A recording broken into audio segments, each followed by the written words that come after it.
Nintendo.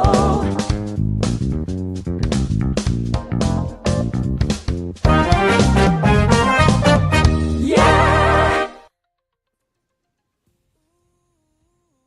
Happy birthday to you. Happy Happy birthday birthday to you. Happy Happy birthday, dear Joycey. birthday. Happy birthday to you. You get 2 directs in a week. Yay. That is a nice birthday week. Yay! Yay! Thank you, gentlemen. You're welcome.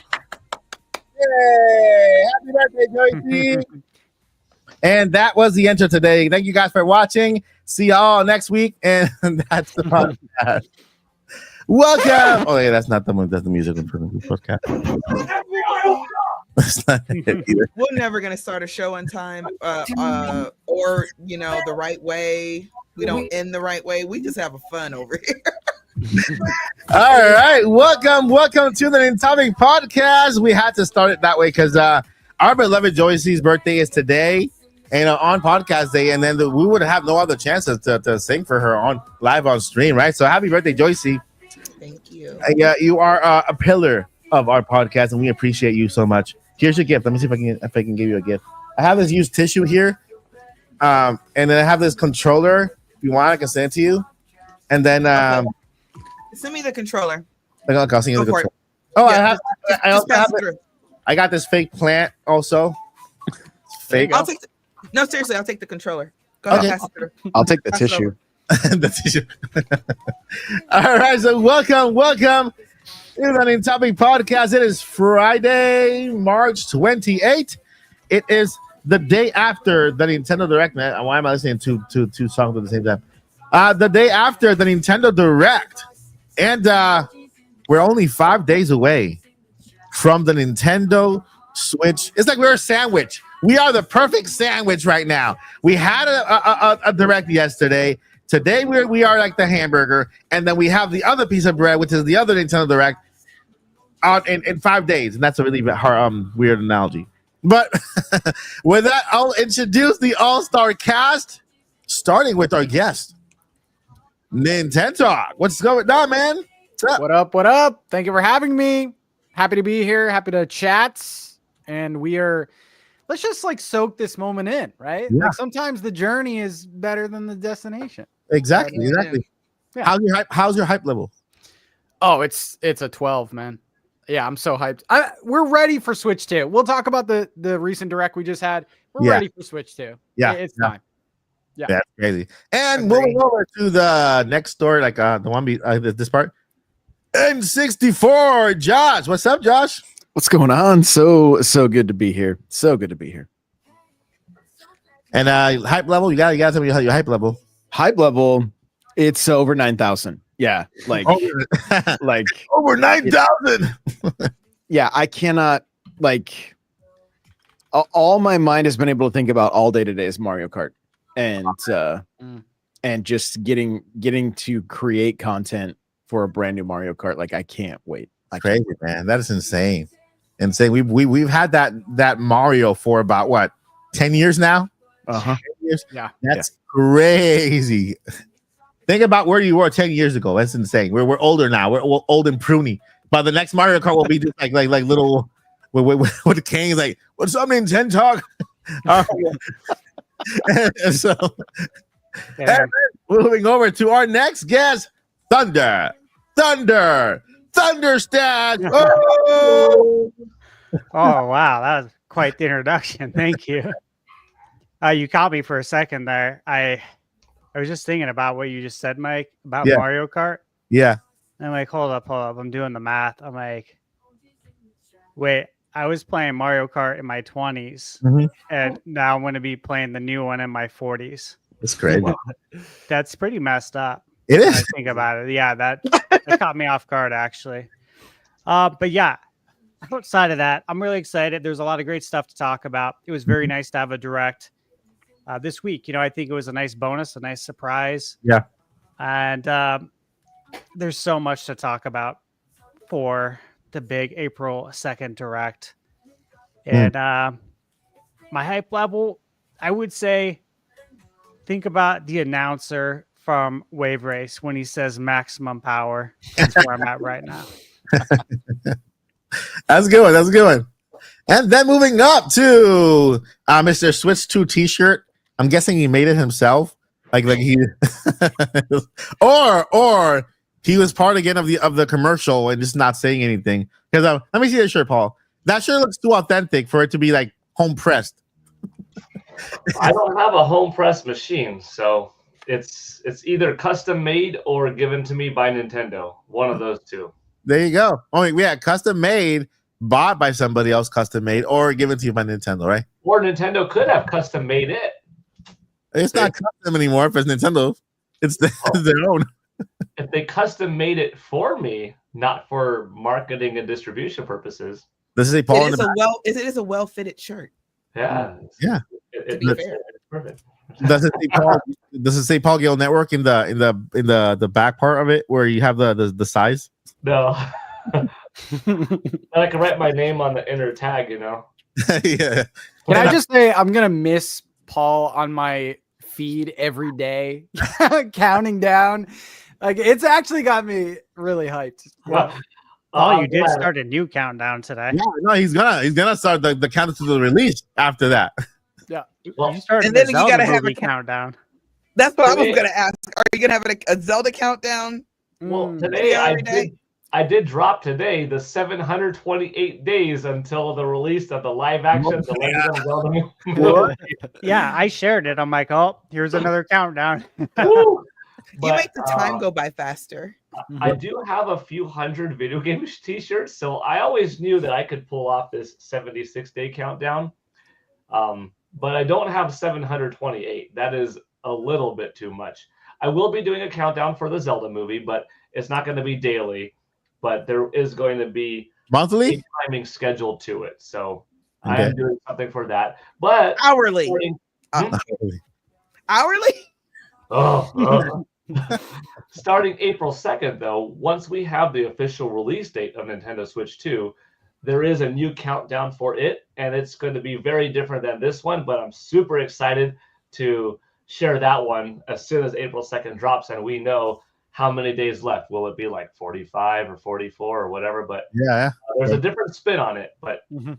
that's Yeah. a little bit of a tease here. It'll be Nintendo Shorts. Nintendo Shorts. And after every Nintendo short, he'll drop in the pool. There you go. But it's been fun. Like, yeah, today was a great day. I'm doing good. Woke up this morning, still excited after the Nintendo Direct, Metroid Prime 4 Beyond, plenty of other stuff we'll talk about.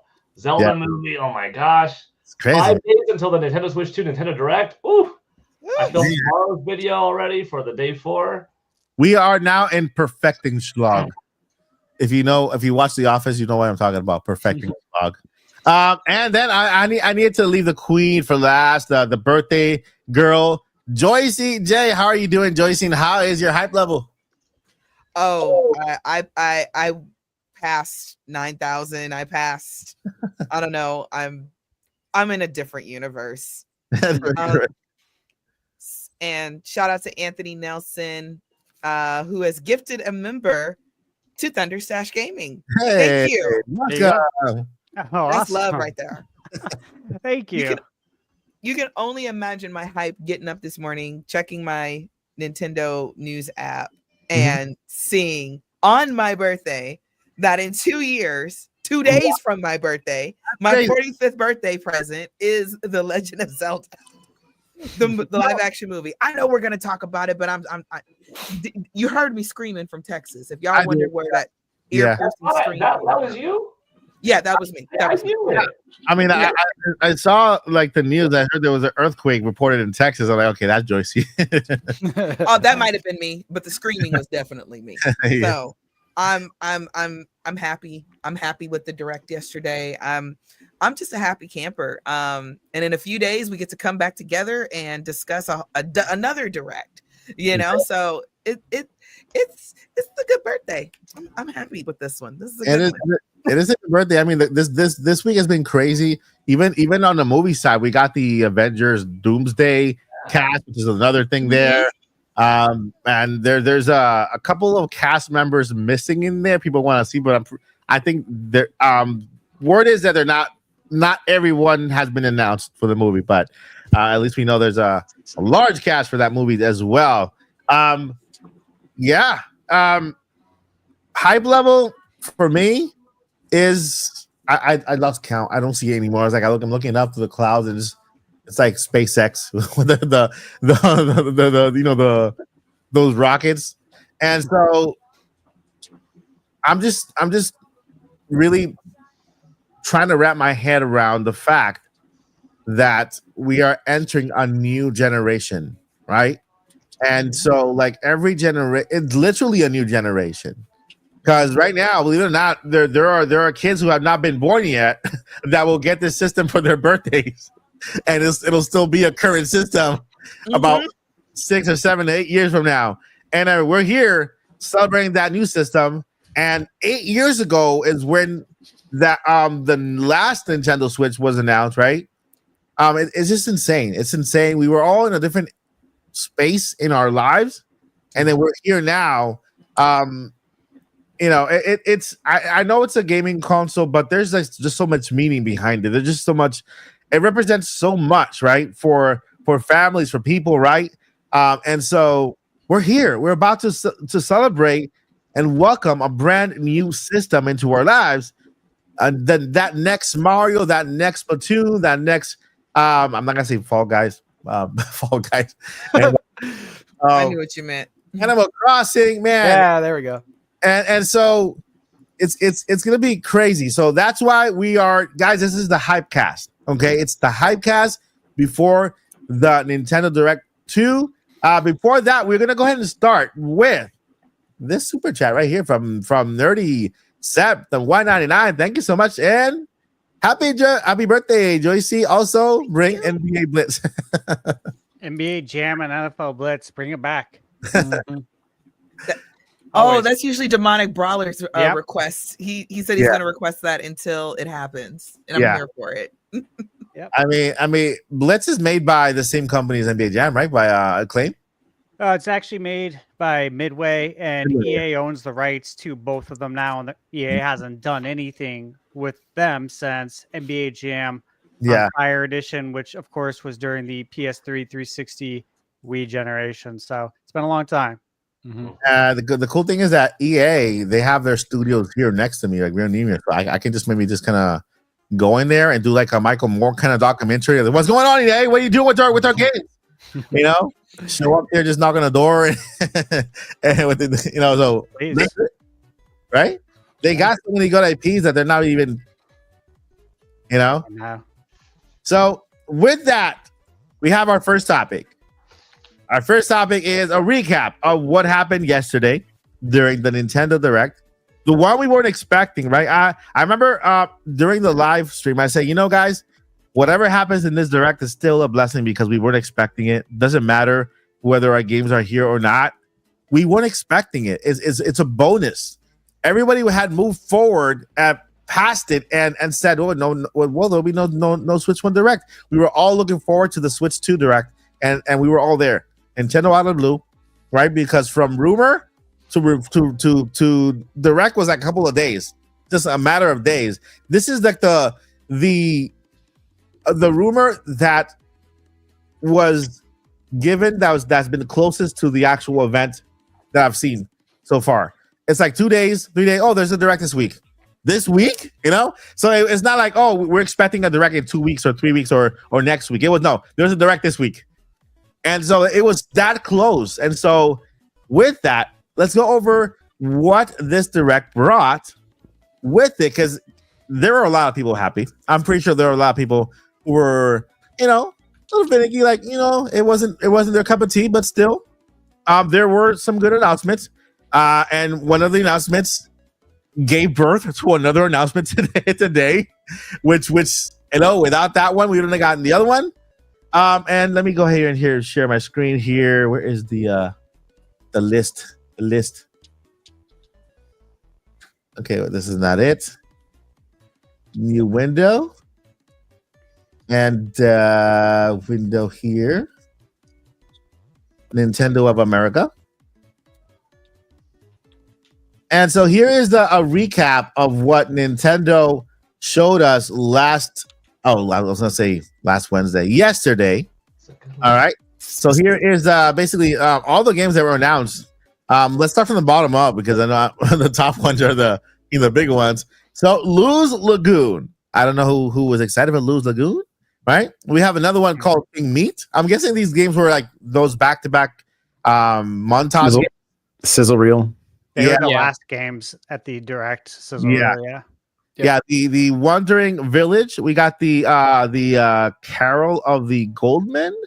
No, it's Mike. This is the eternal life of Goldman. Uh-huh. Let me tell you, I pre-ordered this game. I Yeah. swear to God, physical edition. Yeah. The day it went up, this was shown at Summer Game Fest. Mm. This is the game with the old man who uses a pogo stick. It looks like DuckTales. Yeah.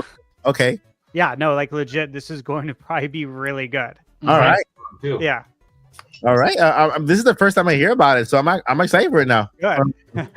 And then Fantasy Life I, which I was impressed that it wasn't given like its own little spot. It was part of the it was part of the montage. I'm guessing because this is like the third time it's been on the direct already, and Nintendo gave it a montage the first time, and then they delayed it about a couple of times after that.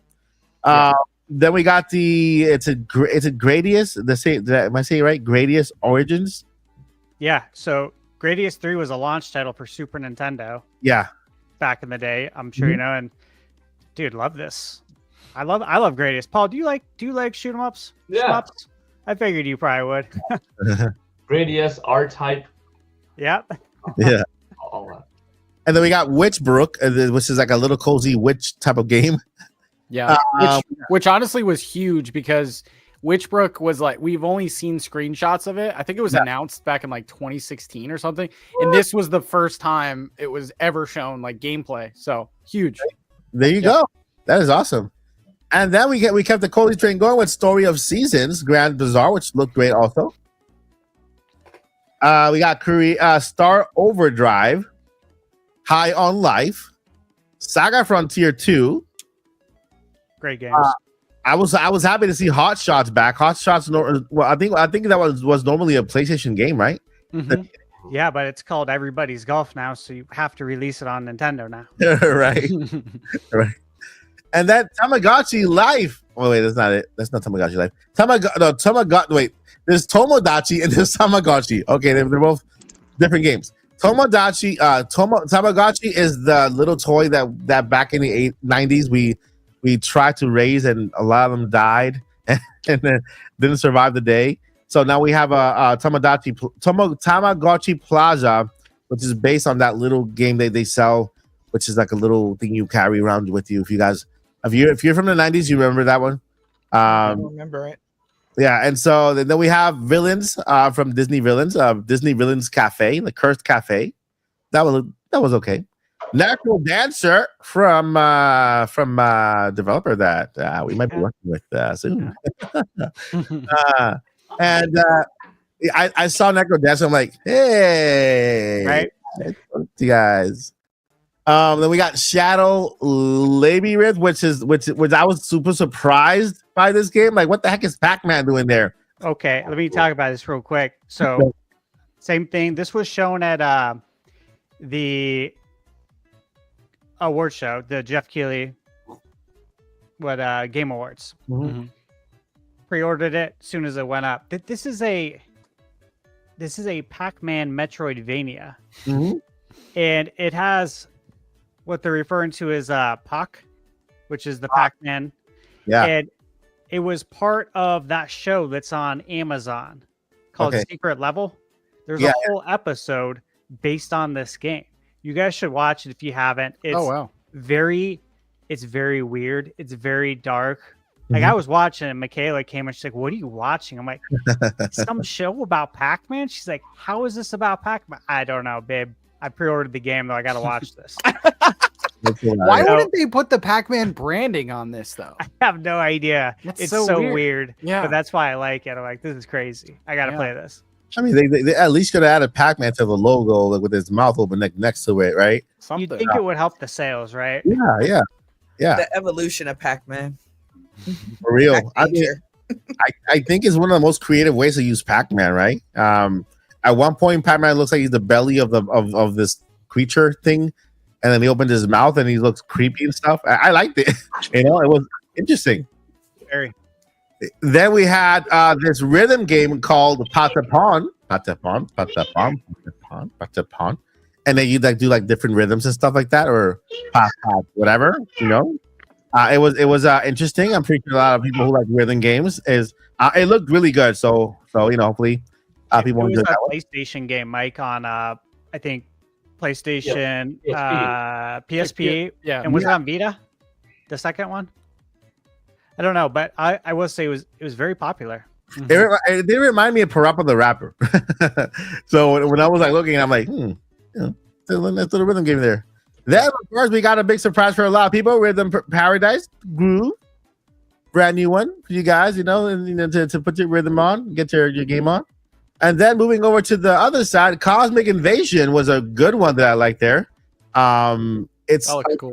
right. It's like a very retro looking arcade Marvel game with all the superheroes there. Anybody want to comment? Yeah, It's like Yeah, our so- recent Ninja Turtles, our recent Power Rangers. Yeah, exactly. Now To we get beat 'em Marvel. up.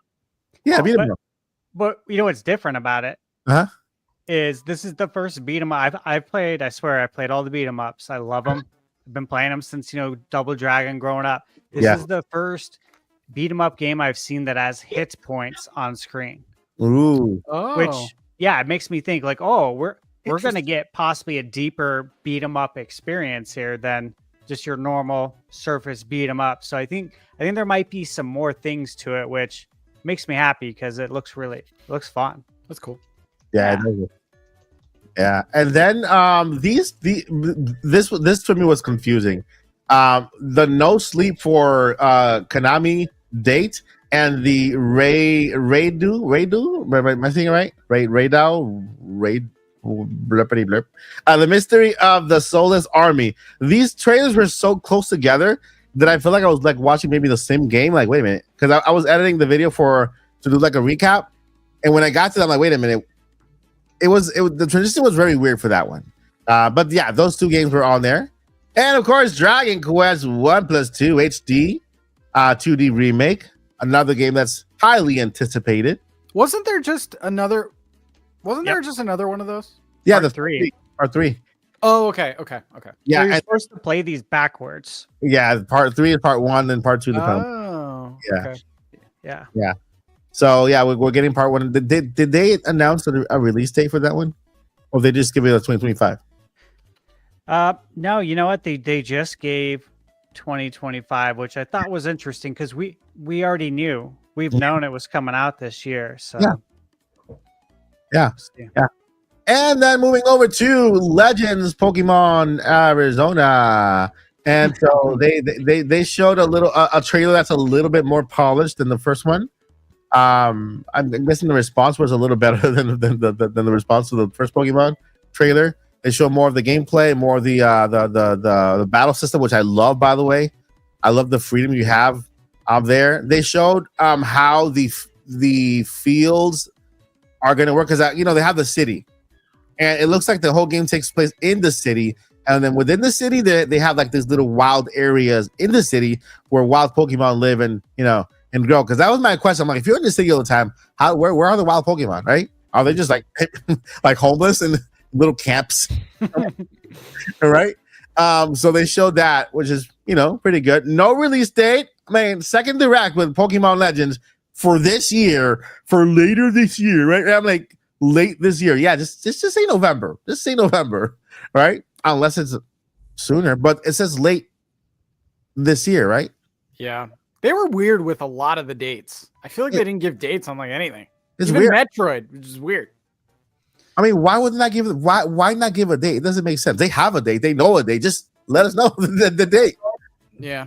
I think because the Metroid date is coming out on the release date of Nintendo Switch 2. That Dual release, cross-generational title, and we'll find out Metroid Prime 2's release or Metroid Prime 4's release date in 5 more days. That's my guess. I That is mean, my guess too. okay. It's gonna be June 27th or May 15th or something like that. And unless it is later in the year, like October or something like that, in which they're going to have at another time Metroid Prime 2 and 3, wishful thinking in between. I don't know, though. Ooh. Yeah. All right, I'm jumping on that train too. I'm jumping on that train.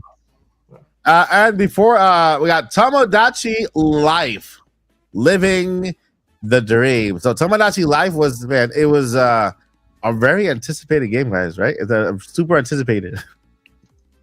Yeah, big cult following. Anybody here? Anybody here in a Tomodachi Life fan? Yes.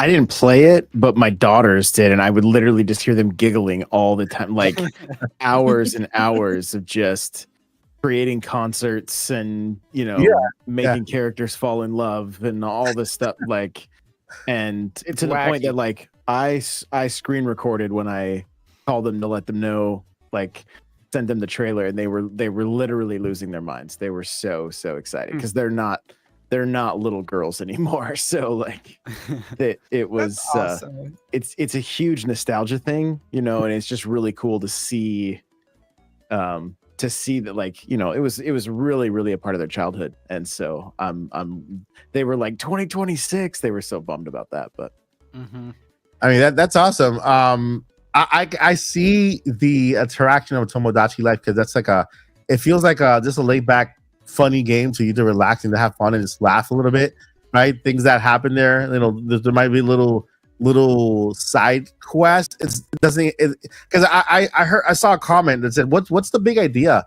for Tomodachi Life? Why is it it's just a feel good game. It's one of those feel good games that you just play and have fun and laugh and Then what's the point of Animal Crossing then? it's very quirky. It's just that's no shade to that person, but that's just an interesting perspective. I mean, yeah. you know what I mean? Because I'm like, all games are supposed to have some kind of feel good something about them. Yeah. And the cool thing about Tomodachi Life, sorry, I didn't mean to cut off. No, you're good. Before, we were thinking, how many more 10 million sellers does Nintendo Switch have of games that we know about that are yet to be released? And I was like, okay, well, Pokemon Legends ZA, that's going to be another 10 million seller. Any more? Mario Party Jamboree will probably get to that 10 million mark. But what else? Tomodachi Life, probably. The one on 3DS is close to 7 million, if I'm not mistaken, like a 6.7 or something like that.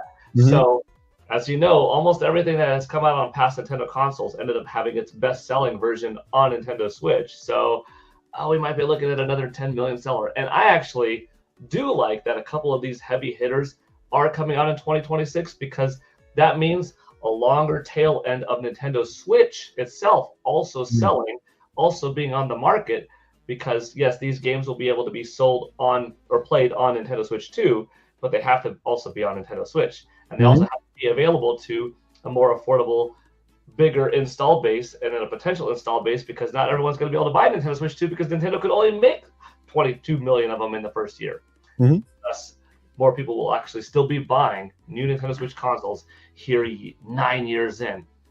More and more evidence to say, dude, it's hitting 160 million. It's a lock. For sure. Anyways, that's my little...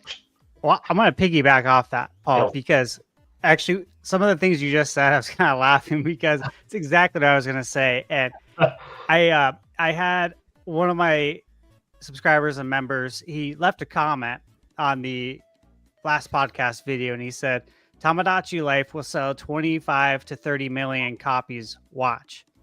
And at first I'm like, I mean, that's a lot. I'm thinking, Craig, that's a lot. But I started thinking about the numbers, right? And again, about what you said there, it sold 6.72 million copies on 3DS, which has an final install base of roughly 76 million units, meaning it had an attach rate of 11.3%. So I told him we got to keep in mind that this was before the cozy genre really took off around 2020. So now you have the cozy and social simulation, because this game, Tomodachi Life, its official genre is social simulation. Yeah. That's what it's called. But those have kind of bloomed, obviously, since then. And now cozy and social simulation games are like blending together. So then you think about it with Switch, right? install base is roughly 155 million. If it hypothetically had the same attach rate, 11.3%, it would sell 17.5 million copies. But given the, of course, genre's rise in popularity and the fact that both Switch 1 and Switch 2 owners will be buying it, I'm like, hey, you know what? Your 25 to 30 million quote actually could happen. Like, just looking at the numbers alone, saying that the 11.3% doesn't even rise. You're at 17.5 million. So 10 million, no doubt, right? Does that seem like a pretty good lock with that install base? Yeah, for sure. The memes alone are going to sell, so many millions. Like, I mean, we're already seeing like Mii's have ears, right? Like, everybody's tweeting that picture of that giant Mii looking at the during the dream. That was the one thing my daughters kept saying. Are the dreams back? So apparently the dreams are like another really weird feature to this game where like, you can see your other characters in the game like gigantic and whatever else. Like I don't even know, but they were naming all the stuff and asking if it was there. So that fan base. And I mean, they even showed like the difference in likes on the post on X from like Tomodachi versus Metroid, and it was like Metroid needs some love because Tomodachi Life just blew it out of the water. Not that it's a competition, but like the fan base is definitely there for that game. For sure. And before we proceed, I want to do a huge shout out to speaking of Metroid, free Metroid hat. I want a free Metroid hat. Says I know we are getting Call of Duty on Switch 2, but will we think we get Battlefield on Switch 2 at some point? I say yeah. Why not? Right? What do you guys think? Is it still Bad Company super popular? No. It's not, but currently being worked on by the one of the fathers of Halo, of Master Chief. Oh, okay. Yeah, so he's heading up one of the teams that's it's Marcus something. I can't remember his last name off the top of my head, but did that game Disintegration that was put out by Private Division. Yeah. And so yeah, he's in charge. So they're not in charge, but he's one of the higher ups on that series now. So it's in good hands. I mean, it's going to be a race to Switch 2. What first person shooter is going to like take off and get a community? Yep. Yeah. You're right. And it's I think it's going to go down to who jumps in on Switch 2 first. I mean, we know that 10-year deal with Microsoft, so we might even see Call of Duty at the Switch 2 presentation representing that third-party support, right? So yeah, I think Battlefield will eventually make it a Switch 2 as well. If Call of Duty is going to be on there, Battlefield is going to want to be on there as well, trying to get that that install base that hopefully migrates from Switch 1 to Switch 2. So yeah, great question. I concur. The new Battlefield, when it comes out, good chance. Not Battlefield 2042. And then another super jab by free Metroid hat. I mean, I need to get that free Metroid hat and then wear it in the next podcast. Free hat. Do we think the new Perfect Dark will be in the Switch 2 Direct? It will be so cool if we do. I have a thought process on that. Okay. My thought process is, I don't know, and this kind of ties into another question I saw in chat about Wind Waker and Twilight Princess. I don't know how many more remakes we're going to be getting, or remasters, or ports, or whatever the case may be.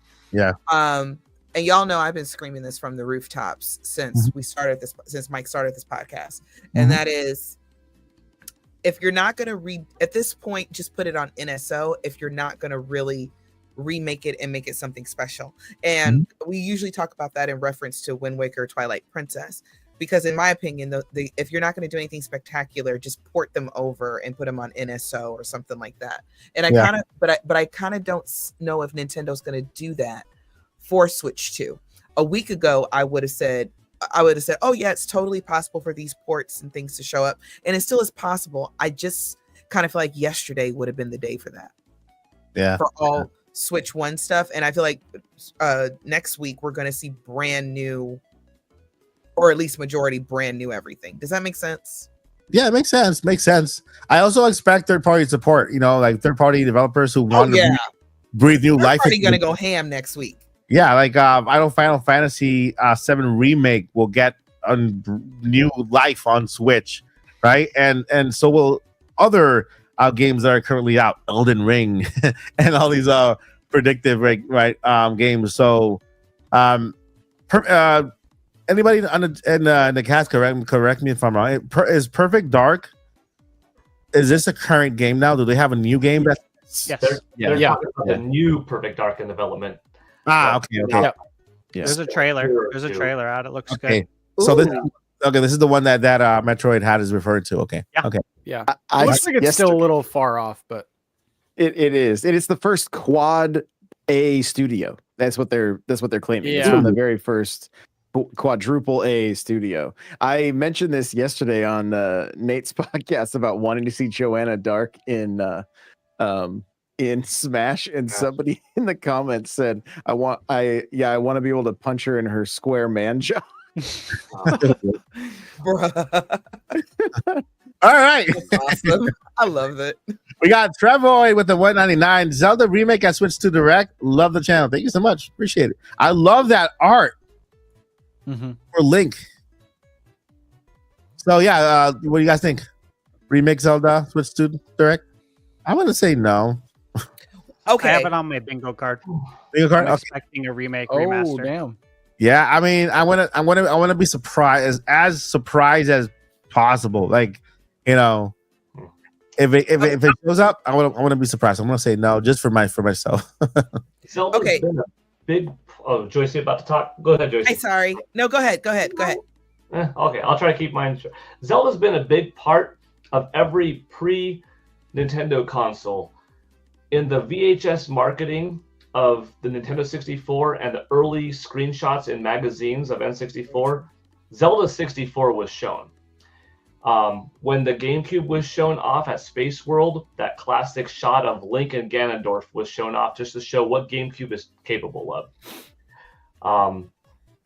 For Wii, one of the launch games was Twilight Princess. For Wii U, a year and a half before it came out, they had that Zelda Wii U tech demo at E3 2011. For Nintendo Switch, it launched with The Legend of Zelda Breath of the Wild. So you can see that Nintendo likes to release a Nintendo console more often than not, kind of, with a Zelda game, or use a Nintendo console to show off what Zelda could look like. So I think we get Zelda in some capacity next week. Whether it's a remake, an improved HD, more than just HD-ified port, or a tease at something new. I don't know what the final answer is for that, but I think we see Zelda next week in some capacity. And I agree. Struggle with excitement over anything Zelda next week, because I think we've gotten so spoiled with Zelda this whole generation that, like, I understand if y'all don't have anything ready, but I think we do. So I do want to tweak a little bit of what I said before, because I did not, in my own equation as Zelda's mama, I did not put Zelda in the equation. So exactly, because Twilight Princess, in my opinion, Wind Waker was beautiful when it came out. HD perfected that beauty, and I just can't imagine. And we don't want to change anything about the game, right? So I just can't see them doing anything else other than making it like 4K or something special like that, or remaking it from the bottom up, but it's still the same game. So if they're doing something like that with Zelda, I can see that happening. When I think of like other ports and remasters, I'm not necessarily thinking about okay, so Zelda's excluded from that. That's my point. Zelda's excluded from that because Zelda will just show up just randomly, like it'll just randomly come up as on your app, just saying when the movie's coming out. Random stuff happens with Zelda. Yeah, you're right. You're right. Any other thoughts, guys, on this super chat? I'll echo just what Paul said, and we talked about it a couple times this week on the other podcasts as well, and Yeah, it's literally it's on my bingo card. There is historical precedence for this. I know the VHS tape Paul's talking about. It's in my Yeah. VCR right now in my living room. Mm. Like legit, it's the Nintendo Power N64 promo tape. That thing got me extremely hyped growing up. I'm sure it did for you too, Paul. Oh yeah. Especially Opening with that dome and having to try for it. I'm like, I watched that so many times. Rewind and play, rewind Yep. and play. That was huge, but there's so many reasons for it. But at the same time, one of the reasons I think that you have to at least tease the Legend of Zelda in some way is that if you don't, the general consumer will think that you're not making Zelda games anymore. They'll wonder why isn't Zelda here? Are they not doing it anymore? Like why would they show Mario and these other games but not The Legend of Zelda? They get confused very easily on things like this if they're not into it like we are. So I think at the least you have to tease The Legend of Zelda, but I do believe there's a remake remaster that's going to be coming out, a 3D. Paul, are you looking at 3D Zelda, right? Yeah. Yeah. I think you got to show off the technical prowess. Exactly. Of the Wait a minute.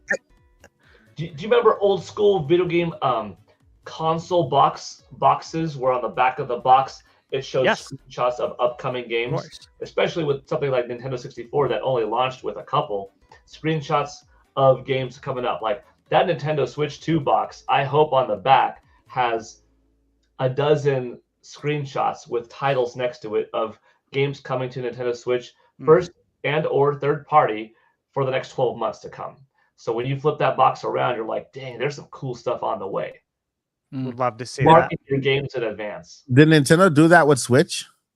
No. So what? Wow, it's been a while. Because I don't see them doing it with Switch 2 either, like the box. I'm recommending them do it. Actually, I probably don't think they'll do it, but I would give my highest recommendation though that you should, no doubt. Yeah. I mean, go ahead, Yoshi. I got a question for y'all.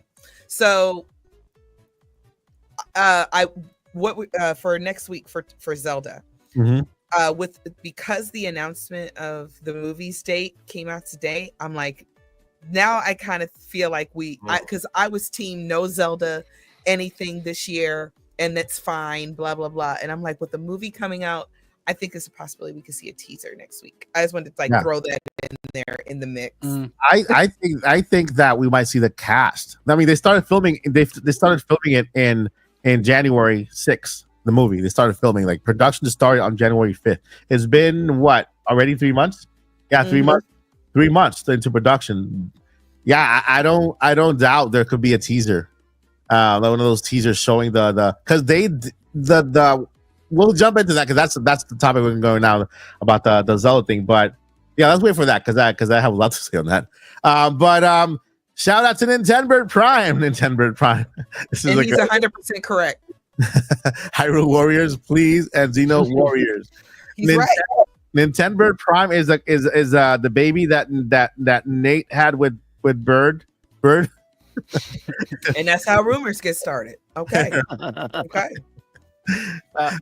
Real quick on that last topic, my gut feeling is that we're going to see anything that was a top 10 in sales. We're going to see some kind of evidence of. So Animal Zelda, Animal Crossing, maybe Smash even.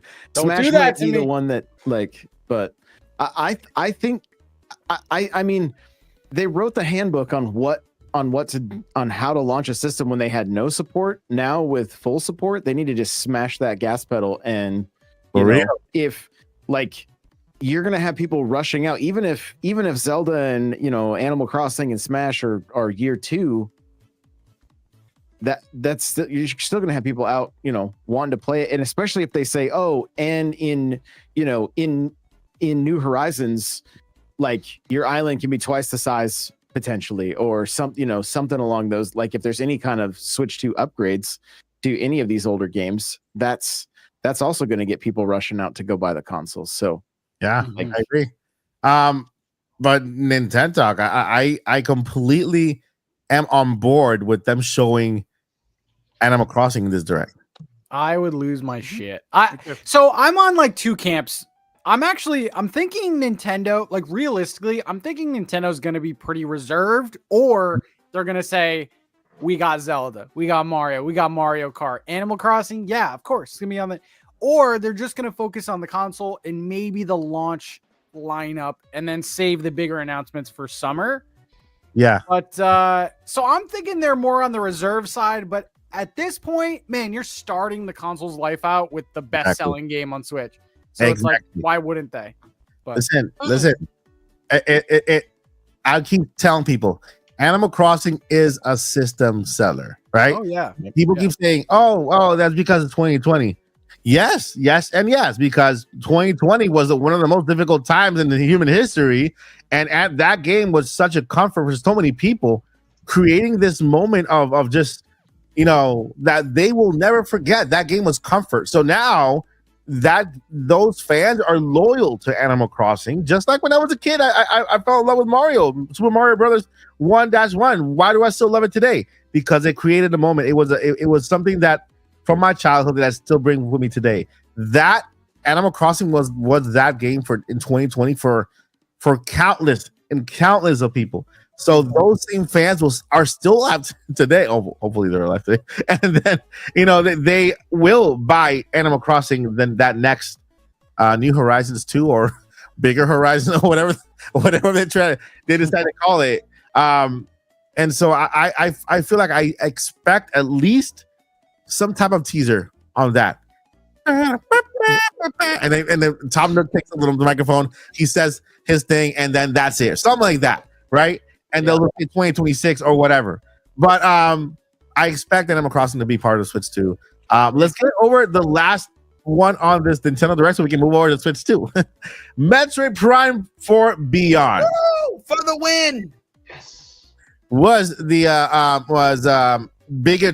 We got a bigger trailer. The game looked amazing.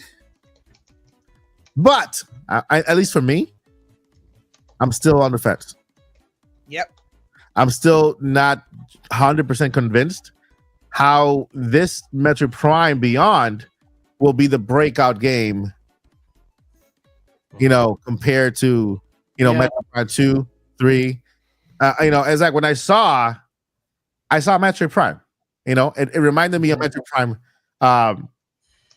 3, it reminded me of Metroid Prime 1, the remastered. Yeah. I didn't see anything other than the Ultra Hand from Zelda. So I'm expecting Mario to have an Ultra Hand because Samus has an Ultra Hand. Mario's gonna have an Ultra Hand now, and then maybe Tom Nook is gonna have an Ultra Hand when he comes around. But already got hands for them pockets. When $20,000 to move, this house over here, bruh. Yeah, so at least in my opinion, I loved the visuals. They look incredible.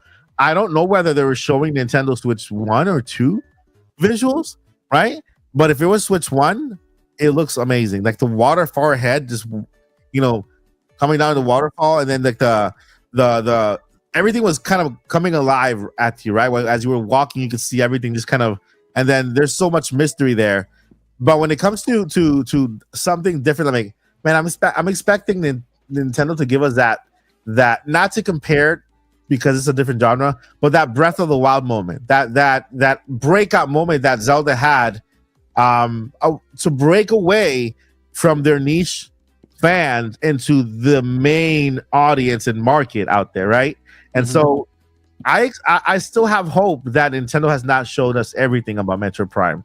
No, Beyond, No, I don't think so. And because they didn't give us a release date, and I'm like, okay, you're not giving us a release date. That means there's still much more that you want to show us. You just showed us a little bit of the area, and you showed us Ultra Hand or the Psychic Hand, right? The psychic ability, and you showed us a little bit of the lore with that little. That did call my attention. That being that was up there, just kind of, calling Sam as the chosen one and stuff. So that kind of really did call my attention.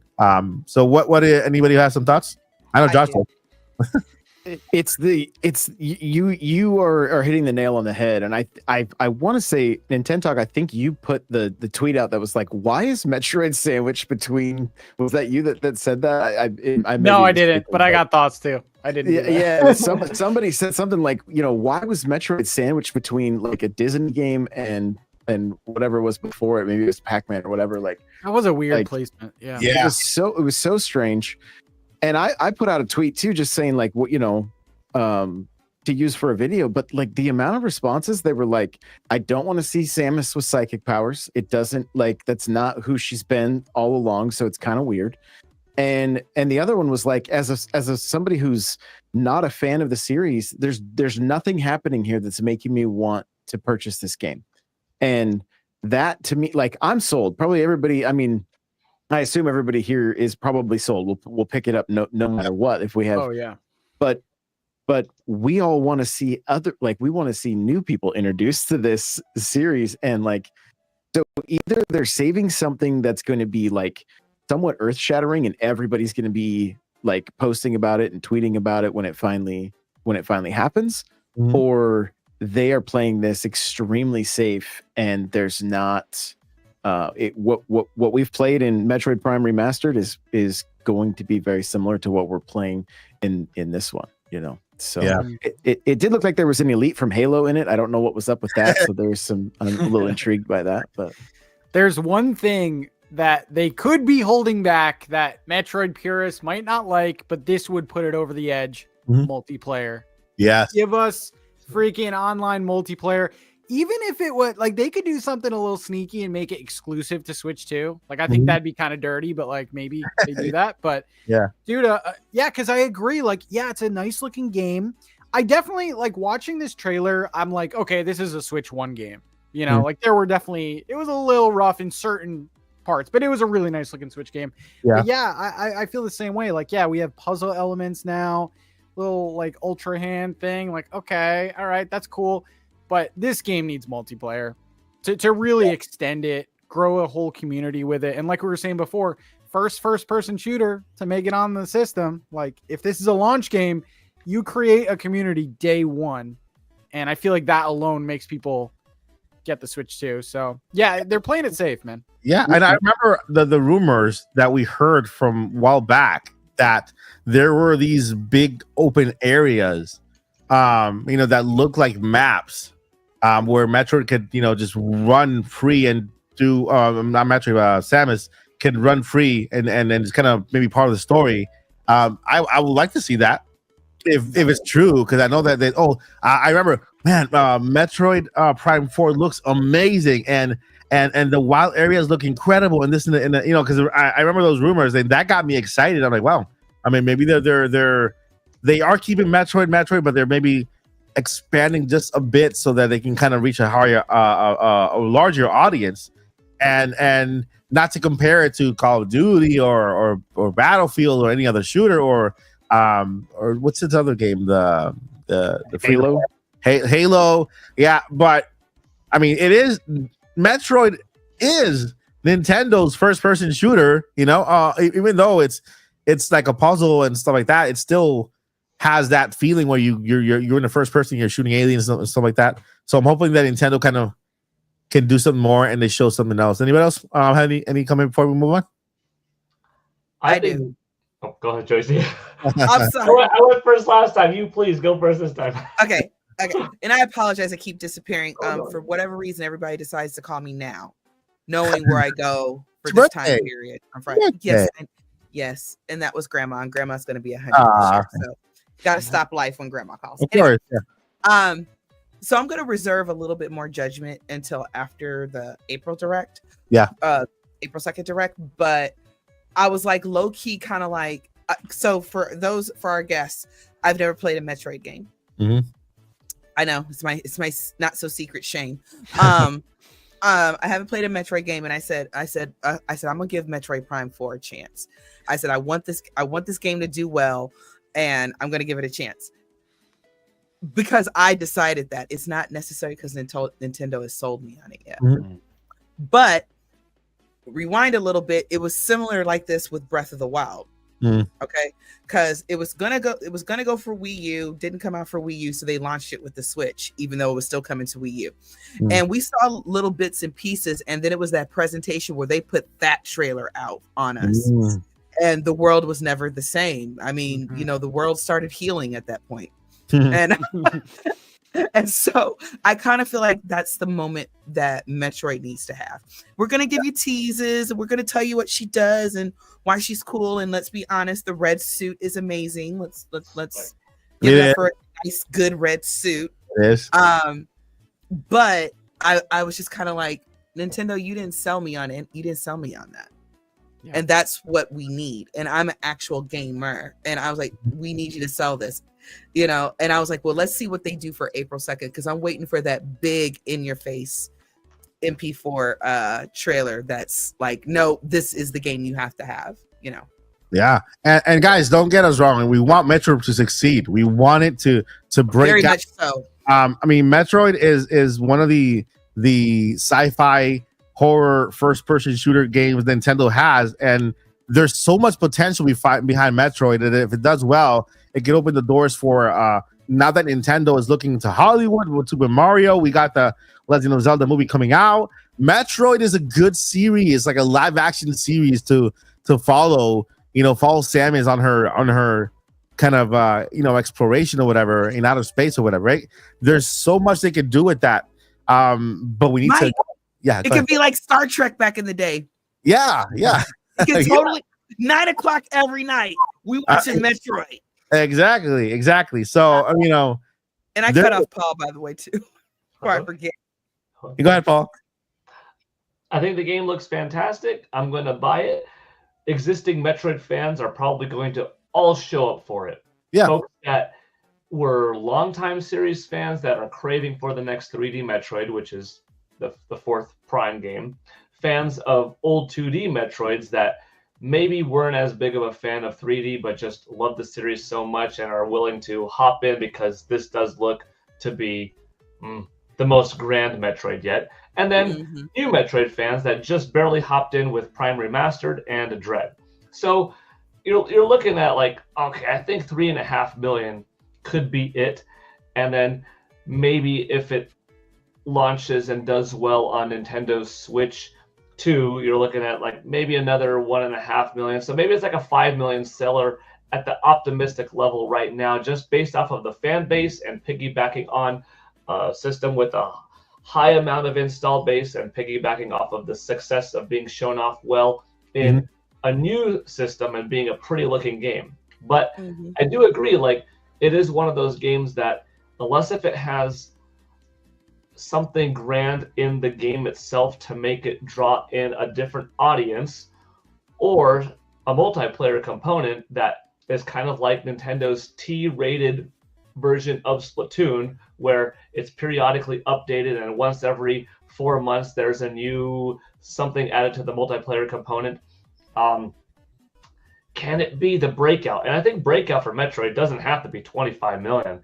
It's like 7 to 10 range. Like if you get 7 to 10 range, that's a strong new franchise where Nintendo could say, aha, there is incentive and motive into potentially making a TV show, into an animated series, into a live action movie, into another big $160 million 5-year budget long 3D game, instead of pulling back the resources because it just doesn't deliver as much. Despite all the critical acclaim, this game is going to get a lot of 10s. This game is going to be like a 9.6 on Metacritic and all that kind of stuff, probably.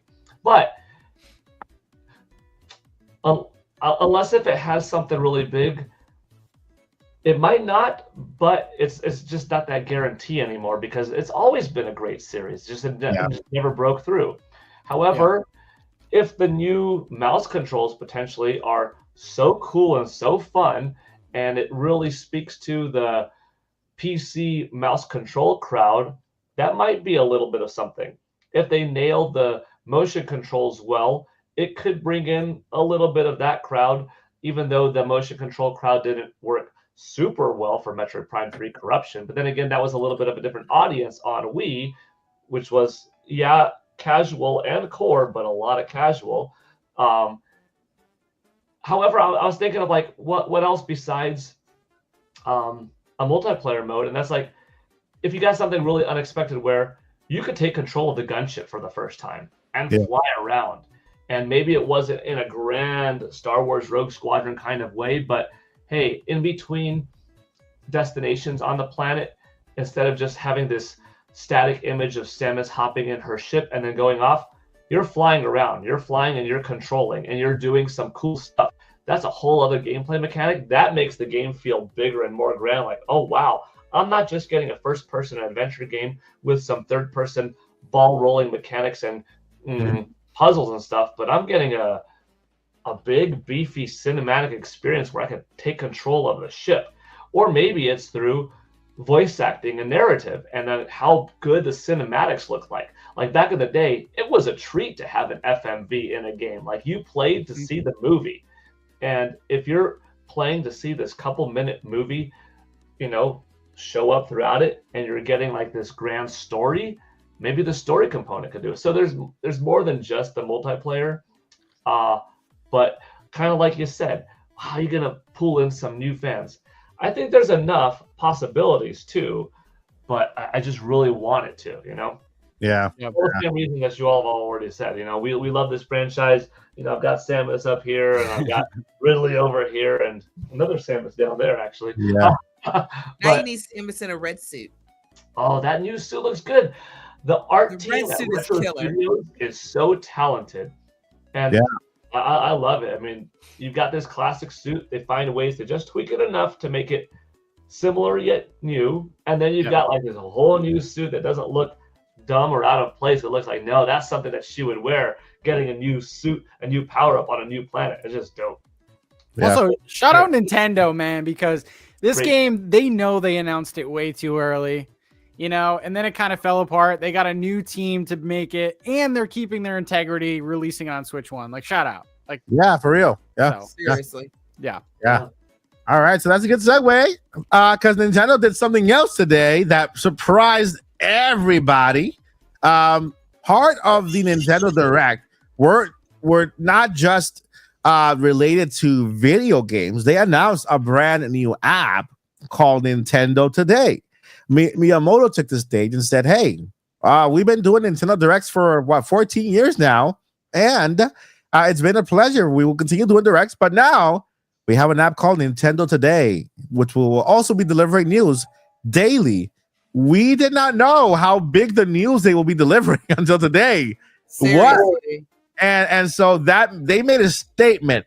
This is the statement they made right here on the Nintendo Today app. If you don't have it, download it now.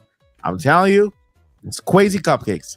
This is the announcement. The Legend of Zelda, the live action film of The Legend of Zelda will be released worldwide on March 26, 2027. 2 years from now. Just 2 short years from now. Now, you know, putting that the movie started filming in January of this year. A year and a half shooting, because they have to if you look at the shooting locations, I'm gonna go ahead and get that. Let me get Joycey, birthday girl's reaction to this. Go ahead, Joycey. What do you think about this announcement? Because believe it or not, look if you look at the back of the announcement, there's a relic back there. There's a relic back there that looks very, very good, which points to something they will be addressing in the movie. I'm so happy. I'm so happy.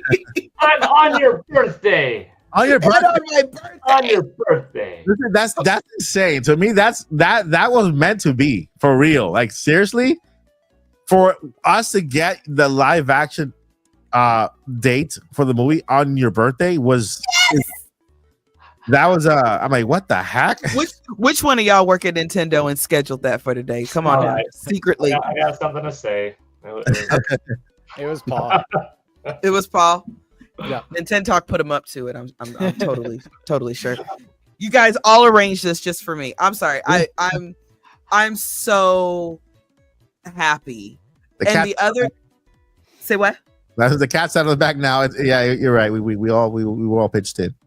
Yeah, I mean, to be fair, I know that there's probably certain little leaks and things like that, but nothing big from the movies has leaked. Like the Mario Brothers movie, nothing really leaked. And I kind of want that to stay the same thing for the Zelda movie. Yep. So what this little tiny little picture with some wording on it tells me is really nothing, because the Nintendo app is for fans like us who pay attention. We want every little bit of news. We want to know. We want to be in the know. You know what I mean? The casual audience is probably like, I don't care. That's 2 years from now. I don't know I don't care. But for us, this is exciting. So that's one of the reasons I do like the app, because it's kind of like getting insider info. Yeah. And it kind of feeds that need a little bit. And they said they're gonna update something every day, like things about characters, things of that nature. So I'm really excited, and I'm just excited about the movie, even though the Triforce is in the background. Mm-hmm. While that's a good indicator, it could be about the Triforce. The Triforce could be involved, or maybe they're finally making a big story about it and making it a big deal. Hopefully, that'd be nice. The fellowship of the Triforce. I mean, the fellowship. If it's called that, I'm gonna die laughing. No, they confirmed the name was The Legend of Zelda. Not even live action, just The Legend of Zelda. That's the official name. Yeah, but we don't know if there's still a. No, there's no subtitle. There's just The Legend of Zelda. We don't know that. Yeah, they confirmed it. When did they confirm that there's no subtitle? No, it's also confirmed on the IMDb page. That doesn't make sense. It does. I mean, for the Legend of for a first movie, right? It's the first movie. There shouldn't be a subtitle because there's not really. It's the first movie. I see. I guess for me, if I was just out in the wild and not like in the know, like with what's up at gaming, I feel like that would confuse me. Like they're gonna, like I don't know. But then I got to remember, our generation are the kids who already know these names, even if they're not gamers. So that's a good one. So I'm just excited. I don't know what else to tell y'all. I'm just excited. I have all kind of ideas. I've written my own Zelda script, so I know how it should be done. And I'm already prepared myself not to get mad when they do it wrong. Because wrong doesn't necessarily mean it'll be bad. I think what people are really concerned about is that it's just instantly going to be bad. No, the father of the Zelda franchise, Zelda series is involved. Sony likes money. Miyamoto. So they're going to do it well just because they like money. Yeah, you're right. Yeah, Sony invested 49%. That's fun. I love that. Like 49% was invested by Sony, and then 51% by Nintendo, making sure that Nintendo keeps the majority stake. For those of you who don't have that information, Legend of Zelda movie is coming out in 2027. The director is Wes Ball. I've been following this director for the past since they announced him as the director. His last movie is the Something of the Planet of the Apes, which I saw because I wanted to see his way of directing. It is a beautiful, beautiful movie, which I think that movie also has who will be playing Zelda. That's just my what I believe it. And so in the IMDb page, they have updated it with the expected March 26, 2027. I see a lot of people saying, "Oh, Zelda games always get delayed. Expect a delay." This is not a game, folks. This is a movie, and movies. The only way they will get delayed is by maybe a strike happening. Something needs to be happening in order for a movie to get delayed. If not, they won't. It's not. It's not something like a game that will have to be delayed like that. So, they also have the shooting locations for the movie. Somewhere right here. Let me go ahead and pick it up here. We got Avid Arad Productions. This is the I think he's the president of Marvel Entertainment. I think he is, right? Avid Arad. Arad Productions, Columbia Pictures, and Nintendo Company. Filming locations. We have Los Angeles, California, next to Paul Gale. We have Devon, England, in UK. We have Baja, California, Sud, Mexico. We have Barriera, Germany, Kyoto, Japan, We got Dublin, Ireland. If you guys Google these areas, which by the way, I'm working on a video where I go over every shooting location and give you some history of it, because it does play into the Legend of Zelda in regards to the structures they have. In Dublin, Ireland, they have beautiful big giant castles that I'm pretty sure they're going to be using to film certain areas, and like big giant fields as well. And New Zealand, which are the filming locations for the live action Zelda movie. Cast. I already found like 2 of them that look just like Hyrule Castle. Right. So what do you guys think? What are your thoughts? I'm smelling desert. I'm smelling greenery.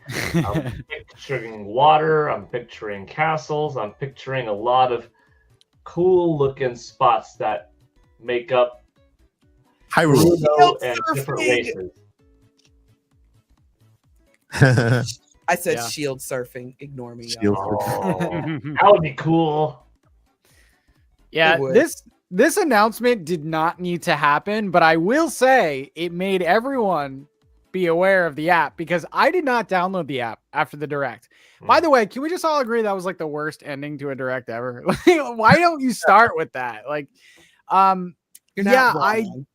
I did not download the app, but after this, I downloaded the app because now it's actually legit. Like, I thought it was just going to be a casual way to Yeah. get Nintendo news. Now we're getting exclusive stuff. And did they even announce this anywhere yet? West Hall shared it a couple of minutes ago. Okay. I think I saw a tweet from earlier. Let me see if I find it. Mike's just been following this for Dude, what, I've been better- thinking. since the beginning. Yeah. Right, you've been talking to us about this for months and months and months. You got this page tabbed for sure. You got it bookmarked. Mm-hmm. Yeah. And I did say we're going to hear something for Zelda Zoom because of the prior information that we uncovered, knowing that they are in production. So right after production, we know that a release date or cast announcement was coming soon after that. You did. The next thing that we should hear about is the cast, because we know they don't want anything to leak out there. We want to hear who it is. There was a tweet, right? Nintendo Japan. I'm sorry if this is like Grok is translating this. Miyamoto here. Did you get a chance to watch the video we brought you a few hours ago on Nintendo Today? The live action Legend of Zelda movie, which we're producing with Avi Arad, is set to hit theaters worldwide on March 26, 2027. On Nintendo Today, we'll continue to bring you this kind of information directly. Please give it a try. That's crazy. We might get the cast through the app, which is insane. Jack Black is Link. Let's go. Nobody boy. wants that. No. Jack Black needs to be Tingle. Okay. No, man, hire Paul, somebody that can at least act. I'm sorry. Damn. I'm Also, Jack Black in that movie. Jack Black can act like a panda. Kung Fu Panda. moving on. I got a good. I have a picture of a good casting. All right. Want to Let share? me, yeah, I'll share it. Let me. By the way, while we get that, happy birthday, Joshi J. Thank you, Boo Minnie. Boo Minnie. Okay, this picture. Let me Go present.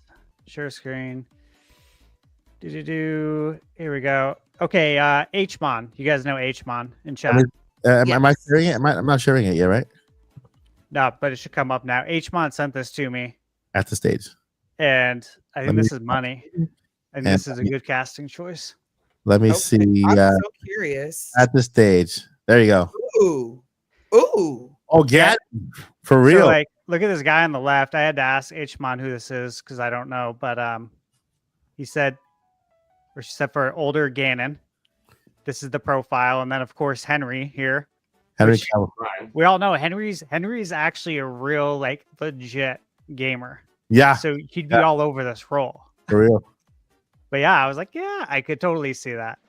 I like Hmon's Henry. always got the casting calls. Man. And there's this actress also You guys just watch Planet of the Apes. Just watch Planet of the Apes. She's young. You could see her as Zelda. She's a great actress. And she was in West Ball's last movie. You know, so they have a connection there. They have a communication there. So yeah, the Legend of Zelda live action movie, guys. We're gonna get it. It's happening in 2 years exactly. The Nintendo Today app is a big deal, and we have to take it seriously now because not only that, but they also mentioned Nintendo Switch 2 after the presentation. They will be getting updates every day on Switch 2 via the app. So it's going to be insane. Any thoughts on the live action Zelda movie before we move on to our predictions? I've always wanted it. Section. I think it's something we've always wanted, right? Ever since '93 Mario Brothers, which I saw in the theaters. I know people don't like it. I love it. I love it too. Yeah, I love it. I think Bob Haskins and John Leguizamo. They were great. I really love the movie, but ever since then, I think we've all thought, right? Like, how cool would it be to get a Legend of Zelda movie since we were kids? Like, hey, if we can have a Mario movie, can't we have a Zelda movie? And so, you know, it's taken a very long time, but finally here, and I'm excited. I know everybody on this panel will be there. Yeah. Yes. At the premiere. For sure. I was there for the Mario. You guys probably were too. Like, this is hype. I'm super excited. I try not to think about it a lot though, because if I do, like, I'm not gonna get anything done. It just consumes me, kind of thing. That's the kind of excitement I get too. I totally get it. Yeah. How I am with Switch too. Like, we talk about it all the time, but when we're done talking about it, I have to try and like work and do other things that are productive, because if I do too, the time passes so much faster. Hey, that's 2 years is nothing, man. It's nothing. It's like you'll see how fast it'll go by. We are in March already, right? So by the end of next year, we can say, hey, next year the movie's coming out. And so, you know, a year from now, we have the Mario movie. A year from the Mario movie, we have the Zelda movie, which is, you know, countdown to Mario movie, then countdown to Zelda movie. And that's it. And then who knows what other announcement we get from here to then for later on. You know, Nintendo's on a roll. And so, yeah. DK. DK's next. DK, right? DK, the movie. Hopefully, man. That'd be cool. Yeah, I think that's why Seth signed that contract that he did. Okay, so I don't know this about our esteemed guest. So, Josh, Nintendo Stash, please tell me your favorite Zelda game. I must know. I can tell you. So but Joycey, you're not gonna like the answer because it's 2 games, okay? But I think I like the answer. It's fine. You'll know what it is. You probably already know what it is. 2 games. Just Zelda CDI. Which one? Ocarina of Time and what? Ocarina of Time and Majora's Mask. No, is it a 2-parter or just two? Or it's 2 separate games? 2 separate games. You got the first one right. Ocarina of Time. Yep. A Link to the Past. Money. See, you knew. I knew you knew. I don't know how I knew that. But I know, but I knew you would know. So there you go. All day. That's always going to be. That's always my favorite. I love that. Nintendo Talk. What's yours? You know, I don't know. I always go back and forth. I kind of think it is Tears of the Kingdom. As generic as that answer, but it's just perfect. Like, it's so good. It's yeah. I love that game. Everything from the way it opened, because how many cold opens do we really get to a Zelda game? Was that like the first one? Mm-hmm. It's just like it's like you hear the heartbeat, and it's just like the Legend of Zelda, you know, and then it's like we're there under the castle. Yeah. And I was like, whose idea was this? Why is the princess under the castle with only one guard, which is Link? And they always seem to get separated. Nobody's put that together. Anyway, Josh, what's yours? I gotta know.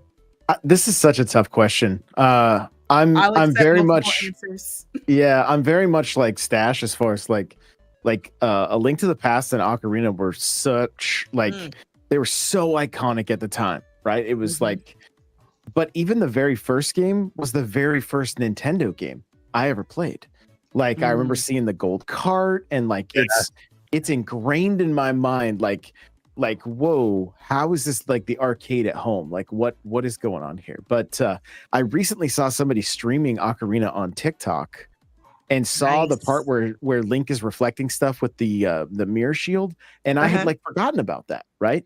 And it was like these core memories had unlocked again all of a sudden. And I was like, yo, this game, I need to play this again. Like I need to play through it again because it left a lasting impression on me, but it's just been so I was like a senior in high school when it came out. I have a picture of me sitting under the Christmas tree with the limited edition or whatever, and so but I mean, Tears and Breath of the Wild, like that's where it starts to get so. And even Wind Waker, like I mean, I couldn't put that. I was Team Wind Waker the moment it, even though everybody was like, oh, cell shading, everyone was trashing it. Yeah, I was all about it. So it's sure we weren't, but yeah. yeah. So, but I mean, for sure, like Link to the Past and Ocarina are up there. And I actually prefer Tears over Breath of the Wild mainly because of the boss fights and the storyline. Like I think they're both amazing games, but I lean a little more towards Tears. So yeah. I love that. Well, the thing about it is for me, Zelda, A Link to the Past was that this is a thing now. Gaming is life now. This is a thing. And I got out of it for a long time because I got people telling me, oh, you're too old to play video games and girls don't play video games. Yeah, well, whatever. So so the Switch era is when really the Wii era-ish and mainly the Switch era is when I got right back into gaming. So I love to ask people what their favorite Zelda game is. But A Link to the Past is, in my opinion, is literally a perfect game. Oh, it's so good. Secret in every corner, every dungeon is just lit. The monsters are tougher compared to what I think now. But I saw how much better Ocarina of Time was, even though Link to the Past, in my opinion, is perfection. But that setup of let's have the tutorial section of the dungeons and then let's move on to the big boy stuff or whatever. It's kind of what Ocarina of Time did. So I feel in the future with this open air concept, the Zeldas are only going to get better. So I think the next Zelda, I think the fan base will be more unified on. At least I hope. Now I know Paul's favorite, and I know Mike, and I think I know Mike's favorite. But I want y'all to tell me what y'all feel about how y'all feel about your favorite Zelda game. What you feel about it? Because I'm the birthday girl. Yeah, of course. I there's no secret that I started, not really that started, but more like I became a fan with Tears of the Kingdom and Breath of the Wild, right? And it's like I played the first Zelda game when it came out, and Ocarina of Time, and didn't finish that one, but I did finish A Link to the Past during the NES era. But I wasn't like you guys. I'm not really. I wasn't too much into the story. It's a game I played. It had fun. Moved on, right? But having played Tears of the Kingdom and Breath of the Wild, then going back and playing the other games, I am enjoying it so much more. Right? I'm like, wait, this is Link, right? Link and Zelda, and then they went through this in a different lifetime. And then, like you guys know, the last game I played for the first time, not too long ago, was Skyward Sword. Right? It's been on Switch for years, and I always thought that one would be your favorite because the story is so good. Yeah, and it is my favorite story. It is my favorite story. I think that still the Legend of Zelda Breath of the Wild is my favorite because of the exploration. I love exploring. I love how open it is, right? I love the freedom. But when it comes to the story, Skyward Sword is number one right now on my list. And I'm still going back and playing. I start playing Wind Waker. I don't know whether I want to finish it because I know it might come out on Nintendo Switch if it does or not. But I'm playing A Link Between Worlds. You guys know that's the latest one that I'm playing right now. A Link Between Worlds from Nintendo 3DS. So good. Yeah, I bought.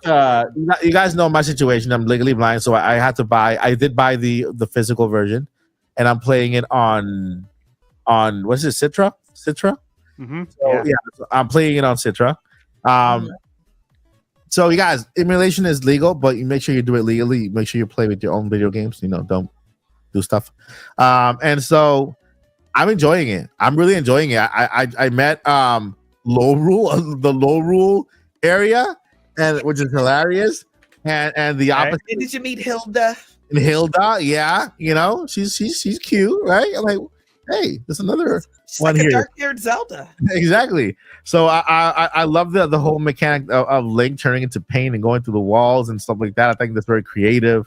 I miss that mechanic. I love that mechanic. I'm like, yeah, bring this one back. They need to do something like that where we can get different mechanics from other games. That's why my big idea of having a Zelda game, a future 3D Zelda game, go back into the past and visit different Links from other regions and borrow something from that particular era.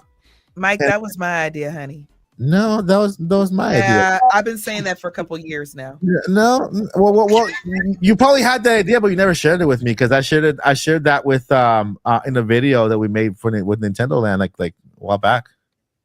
So there, KFC. Oh, I'm gonna give it to you. It's your birthday. It was your idea. Okay, your birthday. Okay, nephew. Okay. You next, Paul. Yeah, my favorite game, and my favorite Zelda game of all time were one and the same. I mean, that was The Legend of Zelda: Ocarina of Time.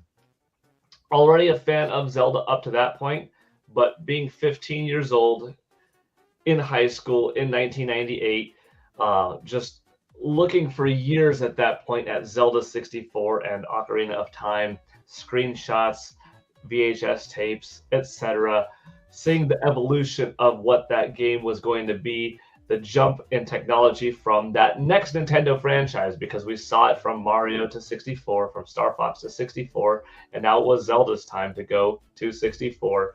It was so big and instrumental.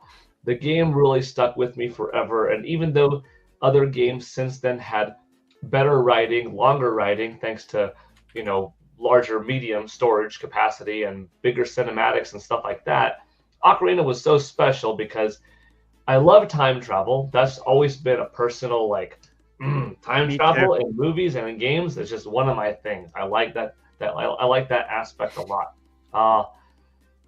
Revolutionary, groundbreaking in many ways, from analog stick control to the Z targeting. I felt that the importance of the game for the industry was there in terms of how many games ended up using traits of Ocarina of Time. So I gave it respect in those regards. I gave it respect to how well it adapted 2D gaming into 3D in a franchise. And then just a sheer impressionable factor of how cool Link was, that I was kind of in between his two ages, but closer to 17-year-old, and seeing myself in him and me just being hooked on it and wanting to 100% that game. And the story, the music, probably the best overall soundtrack, music and characters that you remembered for years to come, decades to come, that you would hum. And just something as simple as playing the ocarina with the C buttons and the B and the A button, and turning up the pitch and the yaw and this and that was just also so cool. And replayability of the game was great, and just so many things that held the mantle for 19 years uncontested, until finally Breath of the Wild in 2017 made me think, wow, here I am, young 30s, a long time has passed, and this game is capturing that feeling of nostalgia live here as a young adult. There's rose-tinted glasses that keep you connected to the past and don't let you move on past anything. And then there's, recency bias. But for something to come out new that hits you so hard, that is giving you the feels deeply as you're playing it, especially as an adult, when you've already been seasoned and lived a lot of life, that's kind of different. So Breath of the Wild is, once again, blowing up the industry. Many games emulating the gliding aspect and the open air aspect, and not just traversing. And it actually did something better than even the games that followed it didn't do, which was the tangibility of the game, how everything is interactable. You know what I mean? The physics was stunning. Once again, music and cinema scenes and voice acting and the power-ups and how different it was to a game. So I gave it props in many different regards, from how it was being portrayed, how it controlled, how it impacted the industry, how things that tried to follow it didn't always do everything better. But I wasn't quite ready to give it the mantle yet until by a year that had passed and being a couple hundred hours in now and realizing this is the most amount of hours I've ever put into any single Zelda game. It's one of the most hours I put into any single game, period. I'm replaying it a lot. I'm actually enjoying the game so much that after 100%ing it, with the exception of getting Koroks, every single one, I was having fun just every couple of weeks for the next year, and then to this date, for the next several years, picking up the game, putting on my little Korok mask that looks like Makar over here, and just putting a straight line and walking and seeing when does that thing shake and be like, wow, I walked through this area, or so I thought, and I never found this Korok. I was playing this game for 300 hours, and I didn't know that you could find a Korok from jumping over 3 consecutive fences. Wow! Why? How come I can't find this one Korok? There's no balloon over there. There's no metal object to throw in. There's no rock to put in. Oh, you mean to tell me that there's this other way to find it? The creativity, the DLC also helping, and the master cycle, and so much that it was like, finally, I remember perhaps semi-embarrassingly, but not really, I don't really care. I actually had tears when I said to myself, For the kingdom? Breath of the Wild passes Ocarina of Time. And it was an emotional thing for me to say, whew, it finally did it. And that was at that 20th year mark. So Tears of the Kingdom in some ways tops Breath of the Wild, because it does have like better dungeons and better, more colorful, more diverse boss fights. But there's something about Breath of the Wild's mechanics, and in particular scrolling and the ability to use things like Daruk's protection, that was just different, and to use the Gale Force Wind, to traverse the Fall Gale Force Wind, the Paul Gale Force move, and I'll allow it. You could do more in Tears, and you could go from the sky down into the depths, and you could make your own vehicle to traverse, and you could make your own thing to fly, but just a different feeling, a different mechanic. So even though it has more, some of the less I liked more.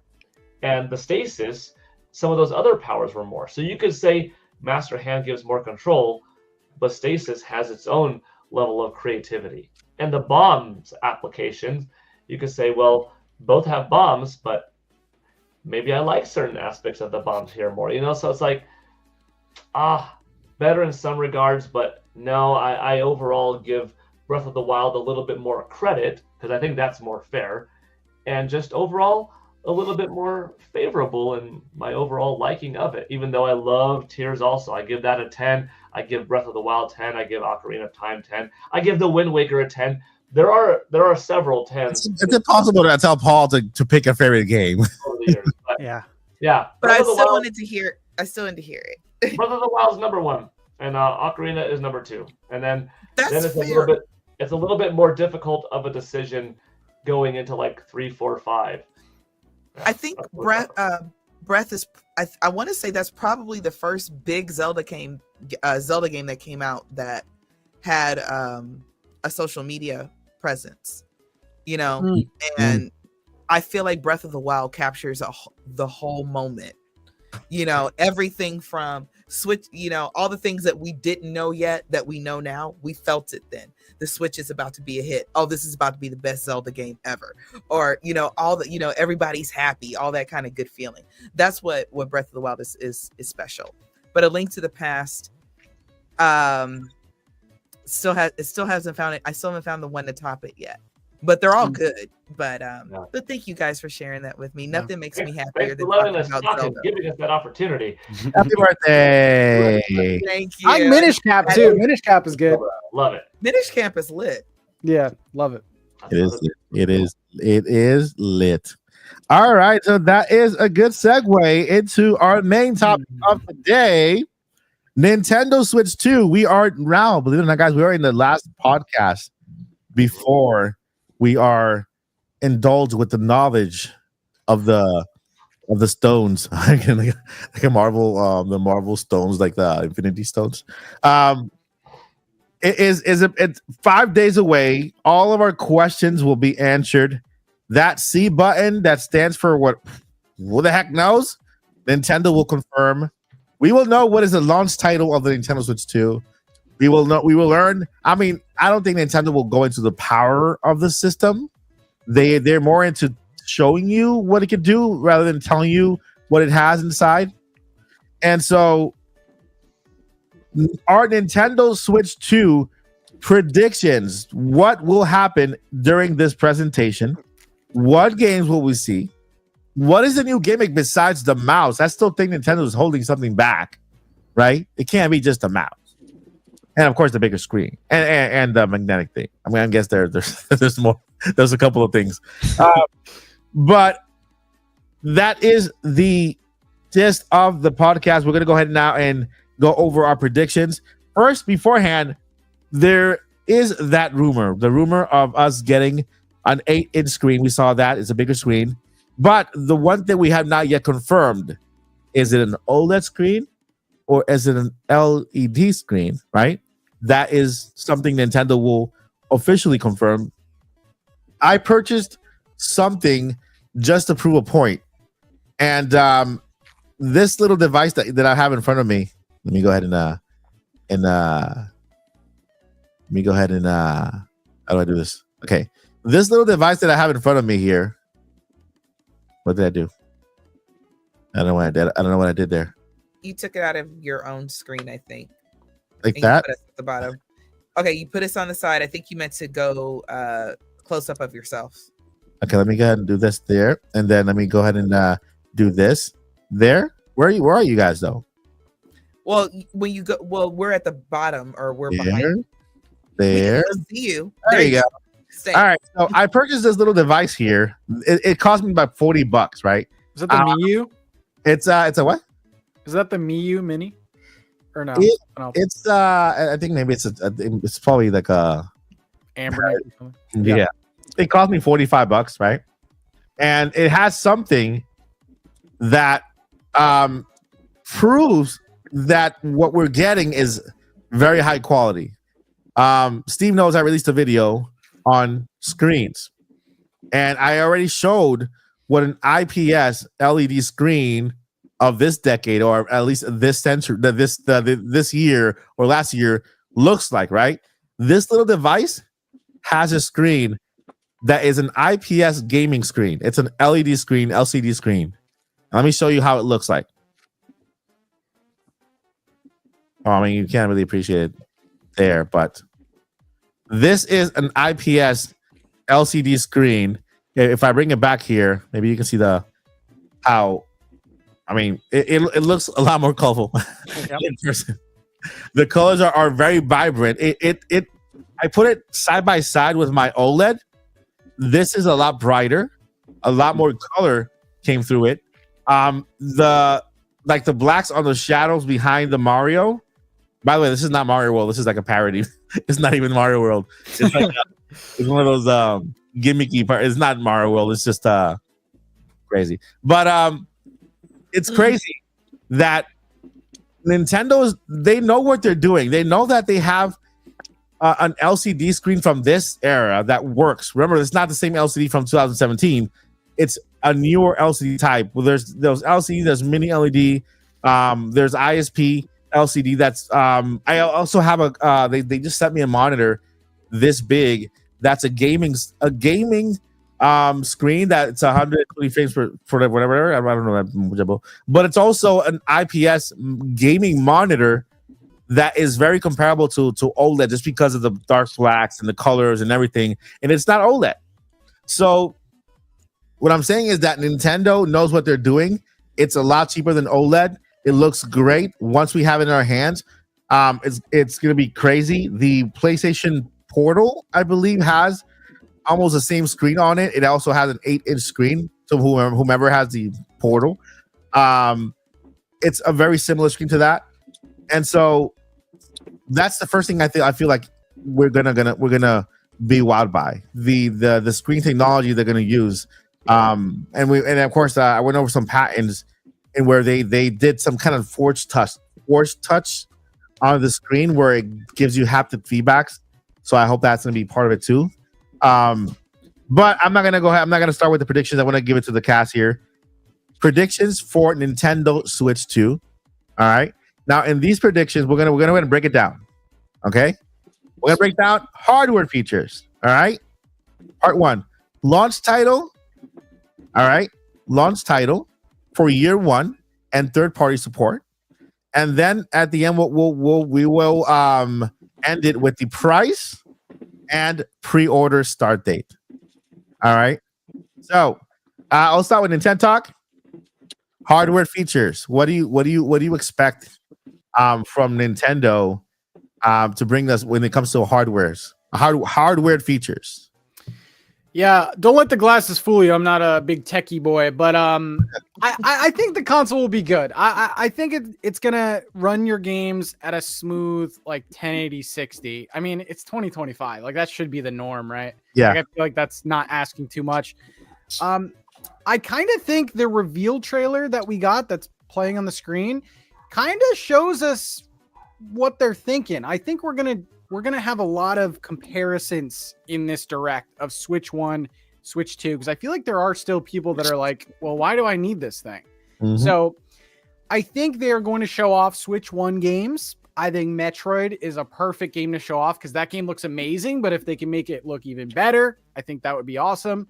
We were just talking Zelda. I feel like that's one of the games that would be amazing to show off in like better frame rate, maybe better load times, better performance, things like that. Mm-hmm. But yeah, I mean, you're seeing the Joy-Cons transform. I think they're going to do a lot of comparisons with Switch 1 and Switch 2. They have to show a Switch 1 game running on Switch 2. Like they have to.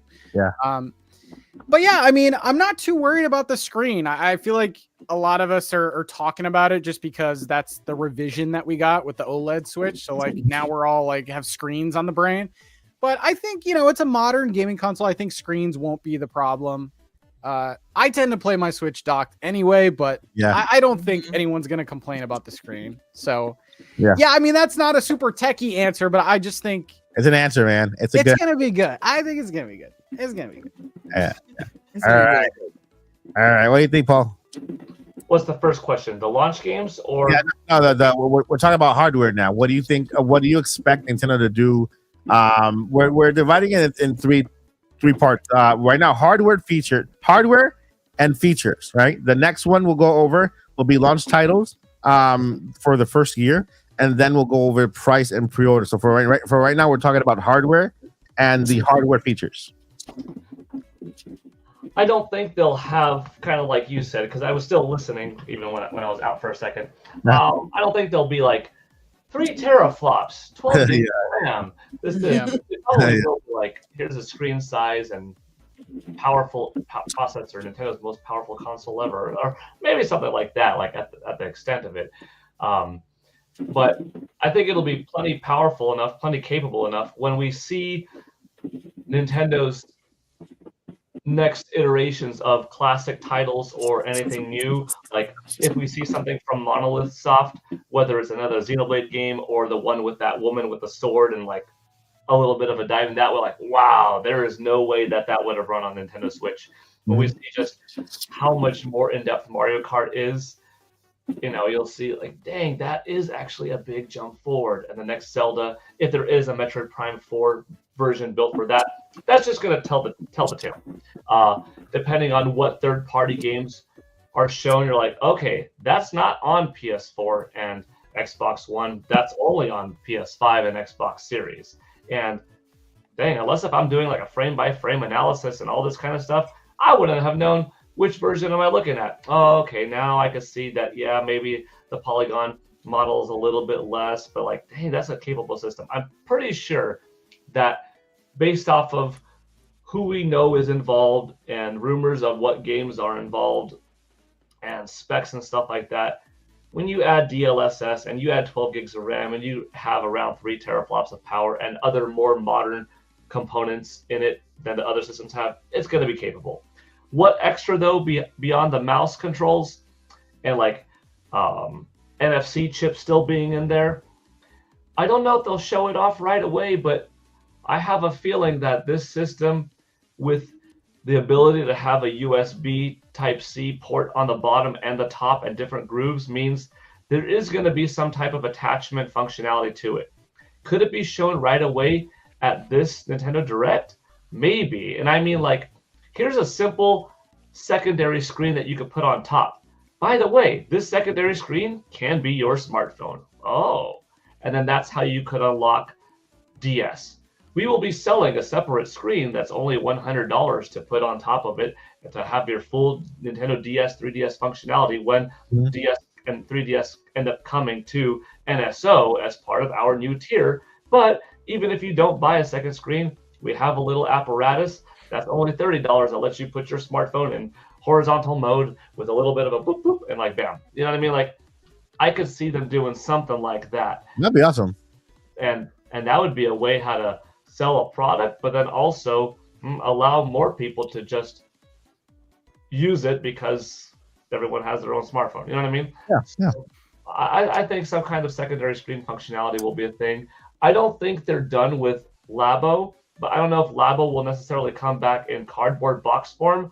I think Nintendo at some point in the generation will allow this to be a simple VR unit, because once again, you have the screen, you have the gyroscope and the accelerometers in the console itself, and we know that it's going to be more precise than the Joy-Cons and the Nintendo Switch were. It'll be actually closer, or if not better, than the Wii U gamepad was. Yeah. So once again, all you have to do is have a plastic visor with the, not as advanced of a setup for VR by having the dual lenses and the magnification and stuff like that, but have a little plastic thing that goes on your head and have the Joy-Cons in your hands, and there you go. You have one more cheap entry point into VR.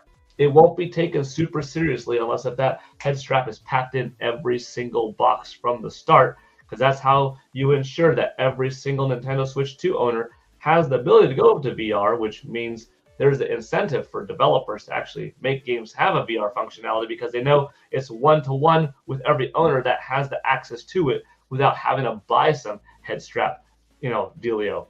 But I think VR will exist in the system in some capacity, maybe not through Labo, but in some way. And I think a secondary screen or something like that will also be on. So there's kind of my hardware thoughts.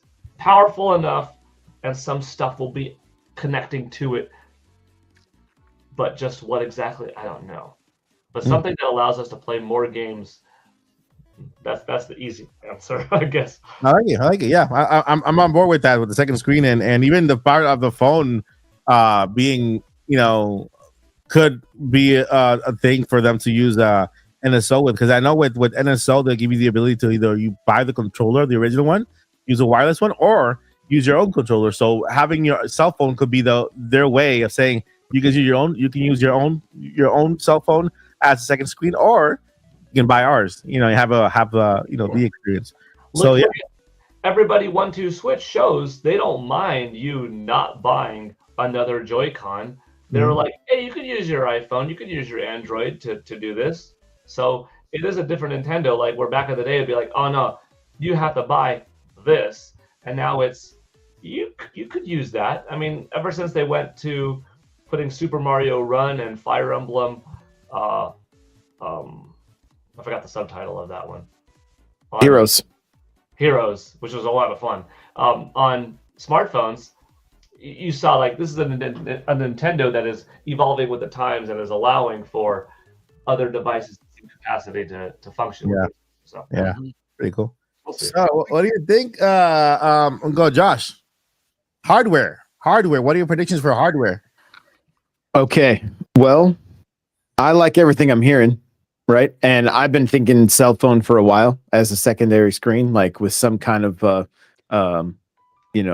Adapter? like Joy-Con attachment / or maybe they even, and I feel like this is going to be the time for Nintendo to get a little bit weird. Maybe they do something similar to the PlayStation Portal, right? That like if you want to sit on the couch and play, and it's the main thing is DS games and like Mario Maker, right? To be able to play, to create stages with a stylus, but and or the mouse. So that also that kind of throws a monkey wrench in everything too, right? The mouse functionality. I think we're gonna see more than, because I don't know about you guys, but we buy pro controllers because we don't want to play with the split Joy-Con, and I don't know how many of us are going to want to turn the Joy-Con on its side and play versus just there's probably going to be a mouse that they sell if there's going to be a mouse functionality, right? So we might see something like that.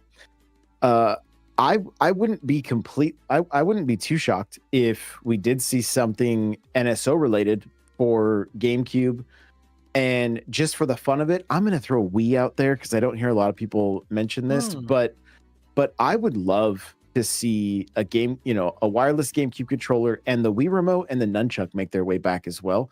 Only because I know how much nostalgia I had for the NES and the Super Nintendo controller, but the generation that grew up with the Wii, to be able to play like Wii Sports and Sunshine or I'm sorry, Galaxy and Galaxy 2, like that would also give us the opportunity to then play all the Metroids, right? And it would, the other thing it would do is give opportunity for people to play the very first Animal Crossing and bring Smash Melee into the mix. So they could say, hey, play these games while you wait for the next one, right? So I'm maybe I may be in the minority.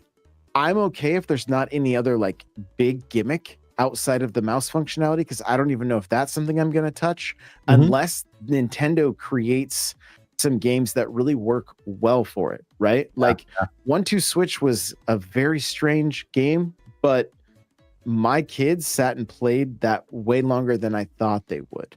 And doing the marbles and the Joy-Con and the HD Rumble, like it was the kind of thing that you would always show somebody if they came over to see the Switch for the first time, right? But outside of that, it wasn't something we were always playing. So if they kind of like Nintendo Land with the Wii U, right? Like that was such a great use of the Wii U gamepad, like such a great use. So if there's software to go along with something, very Nintendo hardware wise, I'm totally on board for it. I don't know that 1-2 Switch was no Nintendo Land, and it was no Wii Sports, right? So I would be completely on board with any kind of gimmick as long as the software that goes along with it really shines. And Wii Sports was the reason the Wii sold so well, because you had every age group being able to bowl and golf and play tennis and have a good time with it. So I would love to see them be able to catch lightning in a bottle like they did with the Wii, while still having everybody that's playing Switch already. I feel like they could really grow those numbers if they were to somehow bring that Wii audience back into it, because that Wii audience consisted of, all the way to old folks' homes, right? So it was like, it was a crazy time. So like I said, hardware wise though, if a GameCube controller, and even the Wii remote, and then maybe some kind of adapter for DS stuff, like this is the system I pray to the Nintendo gods that we can play every first party game on. Man, I should have left you for last. I highly bless you. I should have left you for last because you did so many great points that could have been really good segues to the next. Oh, I'm sorry. Well, I will try to segue. No, you did really good, and the points you made were perfect. So they're awesome because it does depend on the software. The gimmick has to work well with the software in order to become a successful. Like the Wii remote, like you said, with Wii Sports was a perfect combination to take the Wii to another level. So yeah, really great points. Over to birthday girl DJ Josie J. What do you think about the hardware? Not techie, don't worry, because I know you're not techie, but hardware wise, what do you want to see, or what are your predictions? For our regulars, what's my regular question every time we talk about hardware? Does it play Zelda? Does it play Zelda? That is my requirement for me to buy a system. Does it play Zelda? Okay. But I do like what a lot of you have said already. I wouldn't. one of the I feel good, really good about this direct because I feel like I have no idea what to really expect. I Yeah. think yesterday's direct was almost a test run of how they might do things. We're gonna show. Say that. No, but I mean that in a good in a good way. I liked yesterday's direct. I'm messing with you, Jesse. I'm messing with you. Oh, okay. Yeah. Because what I mean is, like we think it's the end of the presentation, then Miyamoto jumps out. Hey, by the way, Right? we got a new app. You should like totally, So I kind of don't know what to expect next week. So I kind of like, what you guys were saying about maybe they will do a side-by-side comparison, because I have always said this: we have to know why we need a Switch. Gamers, we get understand more power, better running games, even better than what we already were happy with. We understand that the regular public doesn't understand that all the time. I hope by calling it Switch 2, because that's something we've all been screaming since we found out it was a thing. So we're glad about that. There's that hint, and then I think showing the actual comparisons is something that they can also show off, like in game stores. Like, this is why you need the new shiny toy. It does this better than the old one. So that's how I feel about that. I know before I had thrown out some crazy prices of what this thing could cost, but that's for the last topic. And then I'm gonna save my opinion on that part for later. as far as games are concerned, hardware. Oh, I thought you said we also have to pick out hardware too. You said we're talking about hardware. The rules after I finally understand. No, we're talking about hardware features first, and then we'll go around, and then we'll come back. Okay. Well, I require hardware to play Zelda, and that's it. That's hilarious. Nintendo, what do you think? Hardware. What's your predictions? What are you expecting? Oh well, I started, but I do have more to add. Wow, I love it. I'm Dory. I don't think we need another gimmick, man. Like, we got the gimmick. It's the Switch, and the gimmick is the two, man. The gimmick are the games. Like, we need good games. There's a lot of rumors about a second screen, and while I do like what Paul said, I don't know, man. I don't think we need all that stuff. Like, do we really need to play a 3DS game? No, go get a 3DS. I think the mouse thing is good. The C button, we don't know what that's going to be yet. But, like, the mouse is all we need. That's like a huge gimmick. That is huge. So probably like a cat thing. Cats. Something to control your cat. Control your cat. Your cat comes near you when you're playing Switch. You press the cat button and then just meow away like somewhere else. No, the cat. No, the C button summons the cat, so it comes and sits and curls up on your lap. Okay. That's what the C button does. All right. Confirmed by nobody, but yeah. All right. So Steve, what's your thing? What are you expecting to happen with hardware? Okay. 4K docked. HDR screen. Awesome. 1080p screen. It's going to be 120 hertz. I do believe all that's going to happen.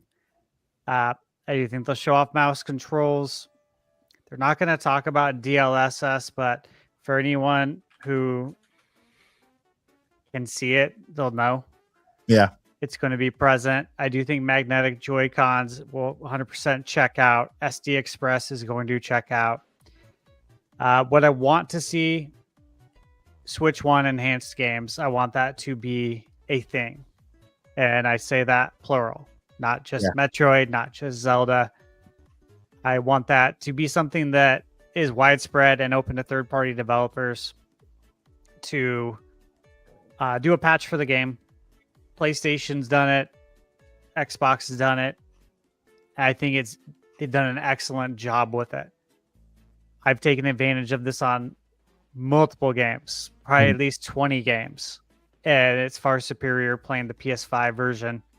It makes a huge difference, and it's always worth it. Yeah. Whether it's free, $10 or $20 sometimes, it's always been worth it. I want to see DualSense controller capabilities. Somewhere along those lines in my new Switch 2 Pro controller. The DualSense is an amazing controller, amazing piece of technology. I think it's the best controller easily on the market. Yeah, I And agree. so I'd love to see, I'd love to see Nintendo take advantage of that because I think they will be very creative. Nintendo and of course Monolith Retro. I think they do an excellent job with that sort of tech. Again, for hardware, I think this is going to play into hardware, and there's really not a category I can fit this into, but better eShop, trophies, achievements. I want to see all that. There are a large group of people who won't play games that are multi-platform on Nintendo because they want to get trophies or they want to get achievements and they're part of that ecosystem. And if Nintendo did their own ecosystem, then they won't lose anybody. They could really improve their sales. And I think third parties would be very happy. And you want to keep them happy. Yeah. Here's a big one that I really want to see is improved emulation. And what I mean by that is I think Nintendo should be the best place to play all of Nintendo's back catalog of games. I should not be able to play better versions of Nintendo games thanks to hobbyist weekend warrior developers who don't even do this as a job. People who work 40 or 50 hours a week somewhere else and they tinker on the weekend because it's their hobby and they're able to give me a better experience of a game that I love. Like I shouldn't be able to play Mario 64, Mario Sunshine at 60 FPS at 1440p, or Zelda at upscale to 1440p and 120 frames per second, Ocarina of Time. But I can. So what I would like is, Nintendo, can you please do this for us? Do this on NSO, please. Like you guys that should be the best place to play all of Nintendo's games. They're missing out right there. Yeah, because I think people would be much more willing to say, how much is NSO? 20? I would have given you 40 for this. I would have given you 50. This is awesome. Like, give us full screen NES games. With my analog NT, I can play NES games in 1080p full screen, right? I have the analog Super NT, same thing. I have the analog 64 or analog 3D pre-ordered. I'll be able to play Nintendo games, Nintendo 64, full screen, 4K. Give us something close to that with NSO. I know they can do it because again, if hobbyists can do this, surely Nintendo can. On top of that though, like retro achievements, that would be really fun to have. If they implement trophies and achievements to have that with the retro games, I think that'd be a really good time. Give us menu music again. Yes. Give us music in the eShop. Like make it an enjoyable shopping experience. Right now, shopping in the eShop is not a good experience. I would never walk into the eShop in real life. It's a horrible experience. So, like fix that. Give us a better OS, obviously. It's like Walmart. Yeah, give us GameCube and Dreamcast on the NSO. That's something I'd really love to see. They're the same era. We already have Sega Genesis. In the past we've had Sega Game Gear with the Virtual Console. So give us some more consoles there. And you do all that, man. You do half of that, I'd be very happy. That's a good segue to software because it's going into the software, right? So you want to go ahead and kick off with the launch titles. When I mean launch titles, it's at least three launch titles you think that have a possibility of coming out. Launch titles, basically, so far we know Mario Kart, but launch titles, 3 launch titles, potential launch titles, and 3 first party titles that Nintendo could release year one that you think are a must for Nintendo Switch to be a seller, a system seller on year one. We want only Nintendo. Yeah, so let's do this. Give me 2 of each. 2 launch titles, day one. Give me 2 year one titles, that system sellers, and give me 2 third party titles. Okay. 2 launch titles. I'll give you Mario Kart and Metroid. and I really think Metroid needs to be there at launch and take advantage of the attach rate that you get Yeah, at a console launch. I mean, they see Ubisoft take advantage of that every single console launch. Mm-hmm. Metroid could really benefit from that. So those are my two Nintendo launch titles. Third-party launch titles. Elden Ring. I expect that. Elden Ring, huh? And I expect Final Fantasy VII Remake 100%. Those are awesome. Yeah. And then for the year one Nintendo titles, two more. 3D Mario. Year 100%. year one title, 3D Mario.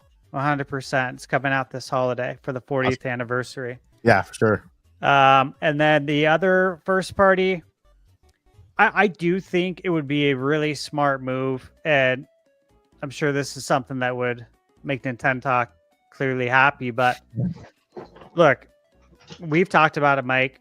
You and I have talked to Josh. You and I have talked about this. We've talked about it. Paul, we've talked about this. We've all talked about this, right?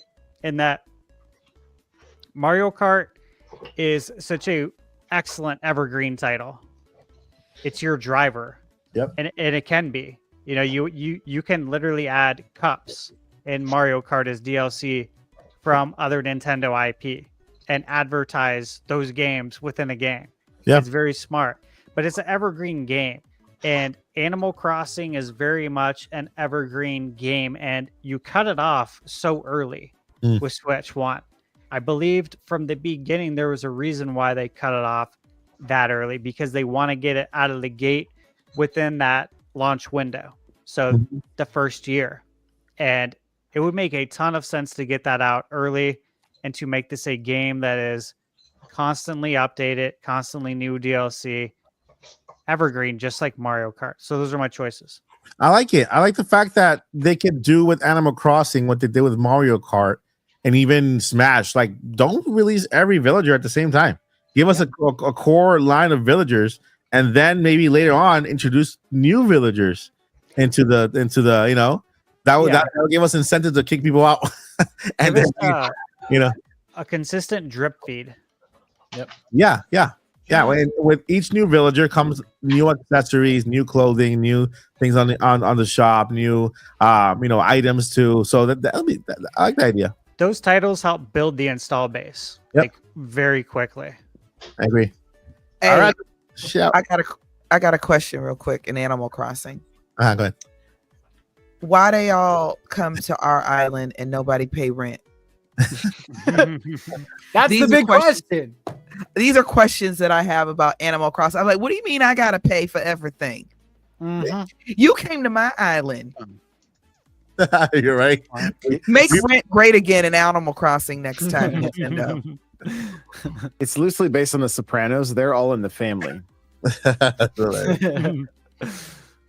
Yeah. Shout out to Blue Mini for the 5. Thank you so much. This question is for everybody. Did yesterday's Direct change your mind at all on what you're now expecting for April 2nd Direct? I can say no. It didn't. No, Not for me. Technically no, but I don't remember exactly what the rumor was. I think I got them confused, but apparently Metroid Prime 4 wasn't going to be there yesterday, or is not supposed to be there at the April 2nd thing. But it was there yesterday. So well, no, Metroid Prime was there yesterday, and it wasn't going to be a second. Is that what the rumor was? Because I don't believe that. At least I don't want to. Because I think it's going to show up big on April 2nd. I think that's when we're going to get the big, this is Metroid, Yeah. The rumor was that Metroid wasn't going to show up at this direct. Okay. And it showed up. So it changed my mind in the sense that me also considering that yesterday could have been the blowout for Metroid. That's what I was thinking. And I'm like, oh, but it makes sense that they're teasing it. We're still kind of chatting about it by next week, and then they have the big blowout. So that's one of the things I'm thinking and I'm hoping happens, because I want Metroid to have its moment. Yeah, right. I agree. Anybody else? Did yesterday's Direct change your mind at all on what they could show on April 2nd? No, but I did think of one more thing. which just I said it last week, but I forgot to say it earlier, and that was I'll make it quick. I'll try. What else could Metroid Prime 4 do to captivate a different audience that's not necessarily a big control gimmick or a multiplayer gimmick or something like spaceship control? And that could be something as simple as if the game is able to not be broken, but to be allowed to have the capability of completely playing through the entire experience in third-person perspective. Because that enough seeing Samus from the back in a controllable, like I said, if it doesn't break the game where you control the camera angle and stuff like that, because then that shifts things up a lot. But if it could have a third-person perspective, that could draw in a different audience, because some people just might not pick it up due to it being first person, or because, dang, I really like to see my character, whether I get dizzy from that kind of stuff or just I just want to see the cool character. I just wanted to say that from earlier. You know, You're right. Why give us a red suit and not show the red suit when we're playing? Just the red. Guys, a perfect comp for this though is Indiana Jones.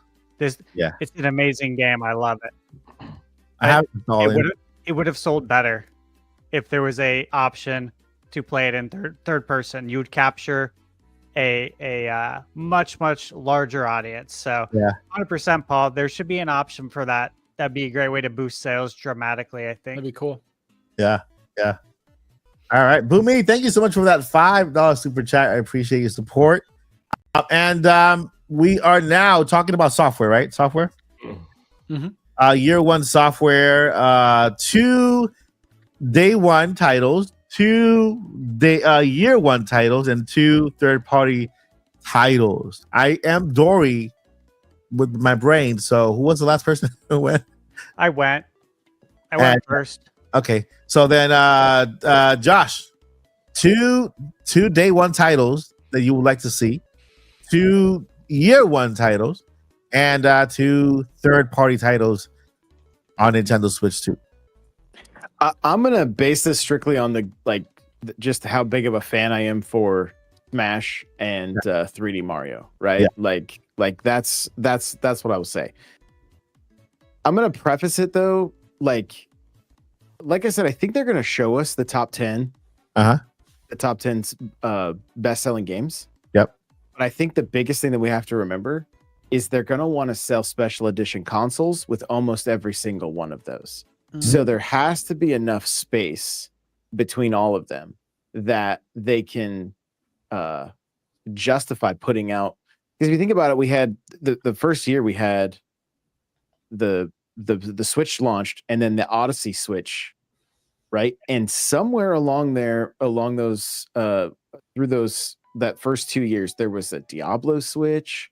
There was this a Splatoon bundle came out also, right? Like they had the different colored Joy-Con, and so they know. Like this popped into my brain when you guys were talking about Animal Crossing earlier in the show, and it's like that console sold so well that they made it like just part of the regular line. Like look at all the marketing material past 2020, and you almost see the AC console everywhere. And we had they didn't do that with anything else, right? The Smash console was like a one and done. Like the Odyssey was a one and done. And so I think that's something to keep in mind. But yeah, the Mario Kart, Metroid, I completely agree with Stash. Like Metroid needs that extra boost of like, hey, I just bought the Switch 2. There's not a lot of games here. Let me grab Metroid, right? That'll automatically help get more people playing it.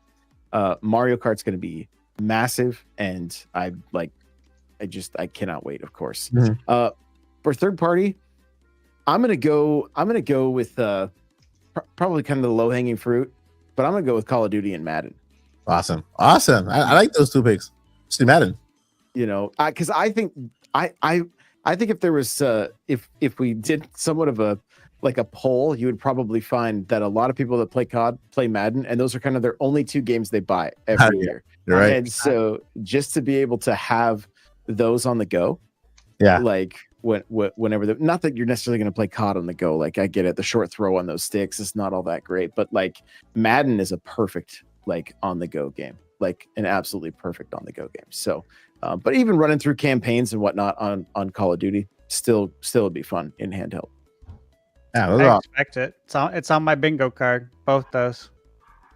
those are awesome picks. And let's go over Joycey. Joycey, give me two day one titles. Give me 2 year one titles, and then 2 third party titles you want to see on Switch.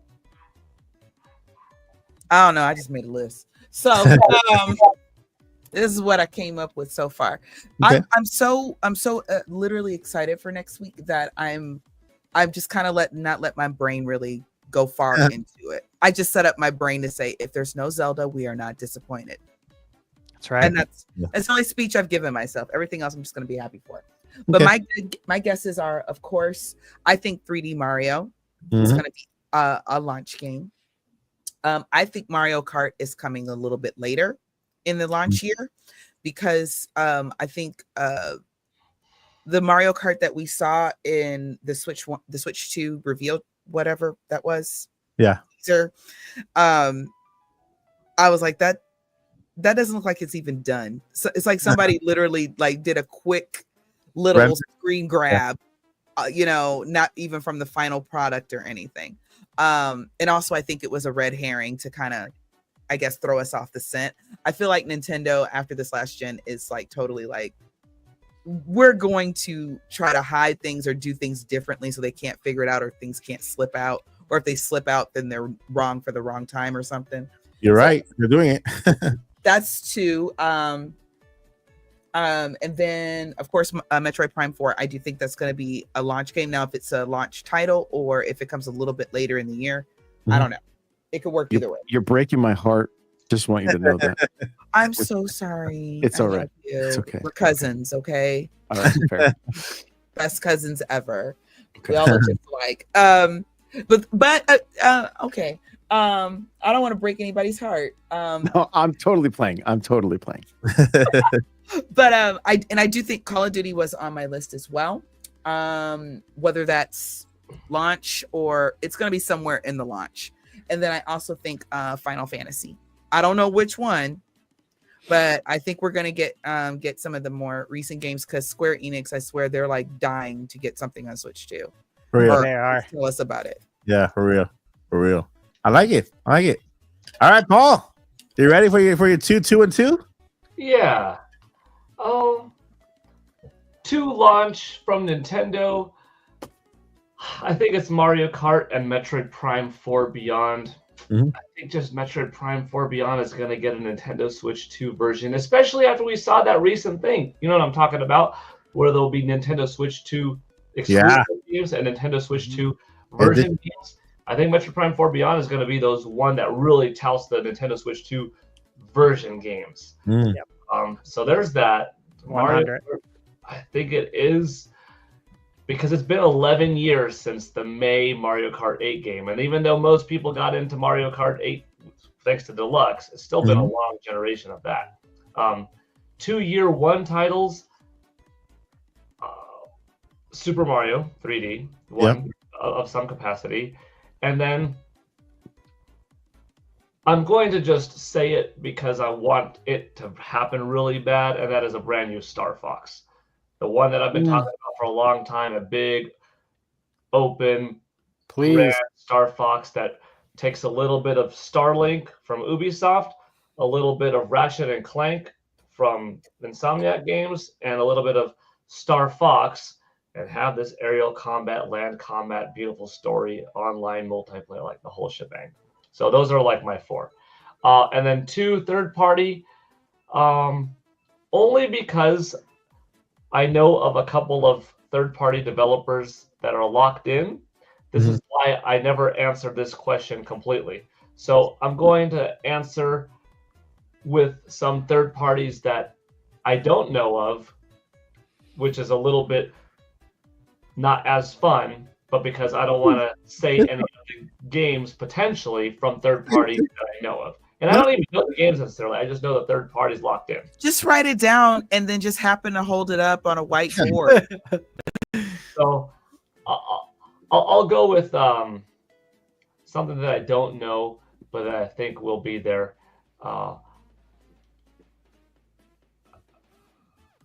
At launch or in general? Okay, well, we'll go with in general. In general, Grand Theft Auto 6. I Okay. think GTA 6 comes over. I think it's a big powerhouse move, and I think that Shiver Entertainment that Nintendo acquired, it might be one of their big projects working directly with Take-Two and stuff like that. So I'm going to go with GTA 6. And so I'm saying that because I don't know it, obviously. I wouldn't be spoiling anything. It'd be not good.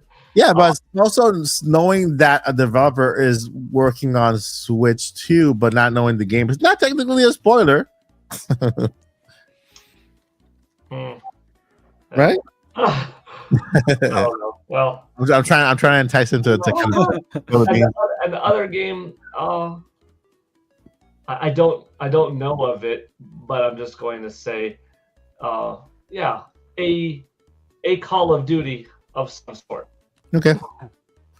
You Call of Duty of some sort. That's your third party support for or Doom Dark Ages. I'll just say that because I don't know. Yeah.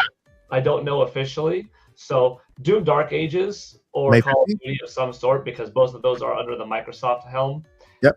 And because those are pretty safe to say also, because you gotta assume that Microsoft's on there. So even if I knew something from Microsoft, Microsoft's already been committed for the next 10 years. So there's my out. You know what I mean? That one's kind of so, yeah. Okay.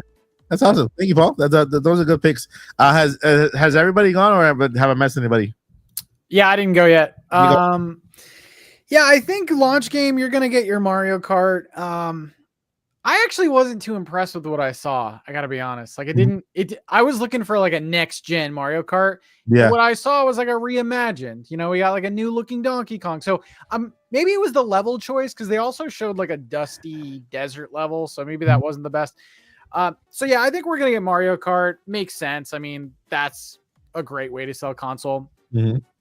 I made a prediction video, and in my prediction video, I said, what about like a Mario Workshop type thing where it's like kind of like your Wii Sports thing, but it has to all do with the mouse. So you'll have like a new Mario Paint. You'll have I don't know, it'll be like a mini game collection. Some like budget title you can just pick up alongside Mario Kart. You know, something. I agree. We need that gimmick game that kind of is going to show off the new features, right? Yeah, something like that. And then Metroid, I really do think so. I was on the fence for a long time, but it looks so far like it's done. The game is done. It's ready to, like, we need it. It's going to be, I really think that if they don't launch it with Switch 2, I think that'll be a mistake. You don't want to dump this game off randomly at the end of the year where it's like an afterthought. So yeah, give it its spotlight. That would be a great like 3 combo to have there. As far as third party, it can kind of be anything. I mean, everyone's going to be wanting to go on this. I think a couple games that would make a huge statement. College football, dude, that was like the biggest freaking third-party game last year. The newest college football, I think you put on there Madden. I mean, some kind of sports game, and then Doom, just to show off again, like, we can handle these games. You need brand new third-party games to really make a statement. So, yeah, that's one. Year one games, I feel like not a lot of people are talking about this, and it might be too soon. Splatoon 4. I think Splatoon 4 comes over, man. And normally I wouldn't say that, but it's a new console. So like the timeline doesn't matter anymore. Put Splatoon 4 on. It's another multiplayer offering. Like Josh was saying, make a console for it. You get a little special edition. Nintendo loves their Splatoon. They want to be an esports brand so bad, but you know, I don't know if Splatoon is going to be that, but yeah, Splatoon 4, put that on there. And then I do agree with the 3D Mario. I think it's the anniversary, dude. You got a 3D Mario. So yeah, and I do, regarding Animal Crossing, I think we do get a Rhythm Heaven type moment where they do announce it this year. Yeah, but it'll be 2026. Okay. At least it shows up, and we'll get some kind of visuals from Animal Crossing. That'll make a lot of people happy. I mean, make me happy. My girl's happy. It's an awesome game, dude. Yeah. Did you go over your third party support? Yeah, college football, Doom. Okay, awesome. Yeah. Doom's definitely coming. I would put that's an easy bet. When I do my bingo card for Nate, and that's gonna be like one of my easy spots. That's hilarious. And a shout out to Boo Mini for the 2 Hyrule Warriors with Echoes of Wisdom art style. That'll be something. That'd be dope. Little chibi character. No. Are we done with that art style? I think we are.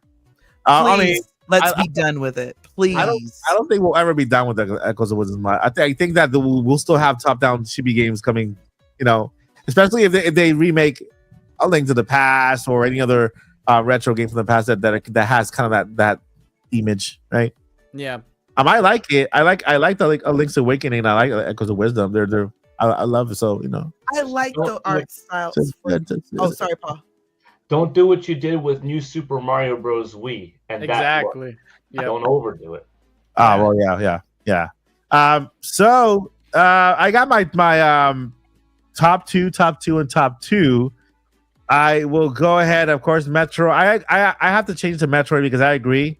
Metroid at the beginning of the system, like at the launch title, will help the franchise sell more.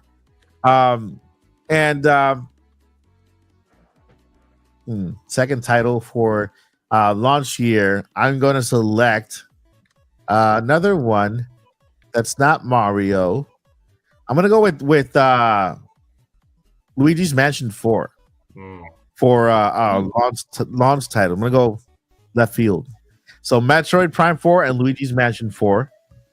Year one, I'm going to bring in Animal Crossing. Okay, Animal Crossing.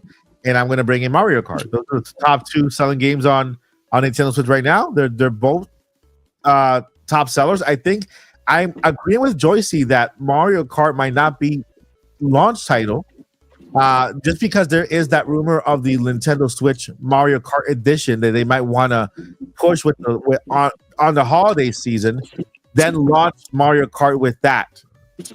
You know. So it kind of makes sense if they do have that Mario Kart 9 Nintendo Switch version edition, which by the way, Mario Kart has never had an edition Switch. This will be the first one on Switch 2. Then they want to launch it alongside that. It's a big system seller, big holiday seller. So yeah, Mario Kart 9 and Animal Crossing will be year one titles. Oh my god, dude. And good luck getting a Switch too. for real. Gee. Yeah. I mean, don't they look at the balloons. Yeah, they wanna sell systems. They want to push systems. They want to make sure that transition goes. If they can push as many systems as possible, the fastest possible towards Switch 2, merge everybody out there. That's the best way to do it. Mario Kart and Animal Crossing. For third party support, since Final Fantasy has already been mentioned, I'm gonna go ahead with third party support. I am going to go with Doom Dark Ages because that was announced, and Assassin's Creed Shadows. Since that just launched, it's doing pretty well. Again, people are liking Assassin's Creed Shadows. I'm playing it right now. I got a copy, free copy. I have to say it, free copy from Ubisoft. And so I'm gonna go with those two titles. I could have gone anywhere else, right? But I think that third party support will make a big splash during the Nintendo Switch 2 presentation. Mm-hmm. Now, bonus questions for the chat before we go into a Q&A. Big surprise of the night or of the presentation. Ooh. Big surprise of the presentation. Try to be as surprising as possible. Surprising. Let's start with Intent Talk. Big surprise of the presentation. Big surprise. I don't. Does anyone have like something they're thinking? I think it's the surprises are going to be games, so it's really hard to. Maybe that Zelda. is a fact. I agree with this fact. The surprise will be a game. Because it's Joyce's birthday, I'm going to say the big surprise is Zelda. Awesome. Awesome. Let's speak it into existence, y'all. Let's speak it into existence. I'll add one to that.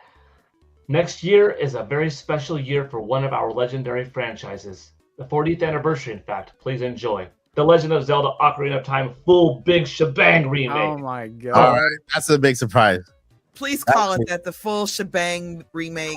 That's a proper terminology. The big shebang. All right. So yeah. By the way, guys, before while we answer this, if you want to ask your question, we're gonna take at least 10 questions. 10 because we're gonna be here tonight. We're headed to the 3-hour mark. So 10 questions. If you guys see any questions, Joyce, if you see any questions, we going over pricing and stuff. Oh yeah, you're right. I forgot about that. Let's go over that. Let's go over pricing. By the way, while we go over pricing, you guys can go ahead and put your questions in the chat. We'll take up to 10 questions to answer right at the end, and then that'll be good. So, yeah, go ahead, Nintendo Talk. Pricing and pre-order date. All right, I have the script from Nintendo, guys. If you don't want to be spoiled, pre-orders will go up Friday the 4th. I think that's going to happen, and it will be $3.99 with a bundle that will also be available. Switch 2 and Mario Kart for $4.49. I love that. I love those prices. And that's a no-brainer because games are probably going to be like $70. So yeah, you get the bundle. Yeah, I like it. What do you think, Thunder Stash? Would you go for the release date? Ooh. Release date? I'm going to go like June. I think early June. Early June, okay. Yeah. Okay. All right, yeah. Price point, release date, pre-order date. Okay, yeah. So for price, $3.99. Mm-hmm. There's a chance they could do multiple SKUs for sure. And I think it could have a back-end title. And I do think it would be Mario Kart. I think it would be $4.49 if they do that. Yeah. With their digital games. Yeah, it'll be digital game cart. Unfortunately. Yeah. As far as date for pre-orders, I mean, I think it's either going to be on the 2nd or the 9th. Okay. That's the current rumor. The 9th entered, the conversation earlier today. And for the date, I'll stick with May 15th. Okay. It's probably gonna be June, but I'll stick with the logic. Yeah. All right. And Paul, what do you think? We got a price, pre-order, and release date. $400 or $399.99. Yeah. Maybe not $399.95 like in the 80s. $399.95. I'll go with my usual. It's kind of a cop out, but between May 15th and June 27th. I'd put money down on that. That's a great range. It's a great range. It's pretty safe. And and a pre-order. I really like my Nintendo Switch Online limited time exclusive pre-order opportunity pitch, that whole thing. But I don't know if they'll do it. If they do it, I'll say April 3rd for 1 week exclusive for NSO members. If they don't, then I think April 4th is just fair. So if they do it, I think they go April 3rd through April 9th. It's just for NSO members to lock it in. And then publicly, boom, April 9th for everyone, for all retail outlets and all that stuff. If they don't do that whole NSO idea, then I think just it goes everywhere like April 3rd or 4th. Okay. So once again, not definitive on my answer, but it's a good answer. It's a good answer. Answer's an answer. All right, and Joyce, price, pre-order, and release date. I think $3.99 like everybody else. No. $4.50 at the highest, but I know that Nintendo doesn't usually like to go too close to what the other consoles are doing. Pre-order, I think pre-order is going to happen anywhere from that same day to a week to the following week. Or so if it doesn't happen that day, then I think it'll be the following week. And then as far as actual release, I know what the rumors say. The rumors are saying May, and I know there's a June rumor out there. And I just kind of feel like anytime May through June makes sense. Really, anytime after the April 2nd direct to me makes sense, because okay, if they were to drop pre-orders April 2nd and then they're shipping them out the end of April, that makes sense to me too. Yeah. The stuff's there's a whole lot of shipments already here, and it's an extremely quick turnaround time. So I can see that, but then I can also see why it would be May. So give us a chance to push the system. In June, everybody's, going, a lot of people for summer break are going on summer vacations. Kids are out of school, families are taking off of work, and go on vacation. They want to get this in your hand while you're, out and about. So that's what I think. Watch us be all wrong. It all happens all on April 2nd. We have to pre-order. Yeah, it's like $700. It's on we pre-order and we have to go pick it up from the same day. Can you imagine? Wow. I hope not. But Josh, what do you think, Josh? Pre-order. Starting price, pre-order date, and release date. I think 350.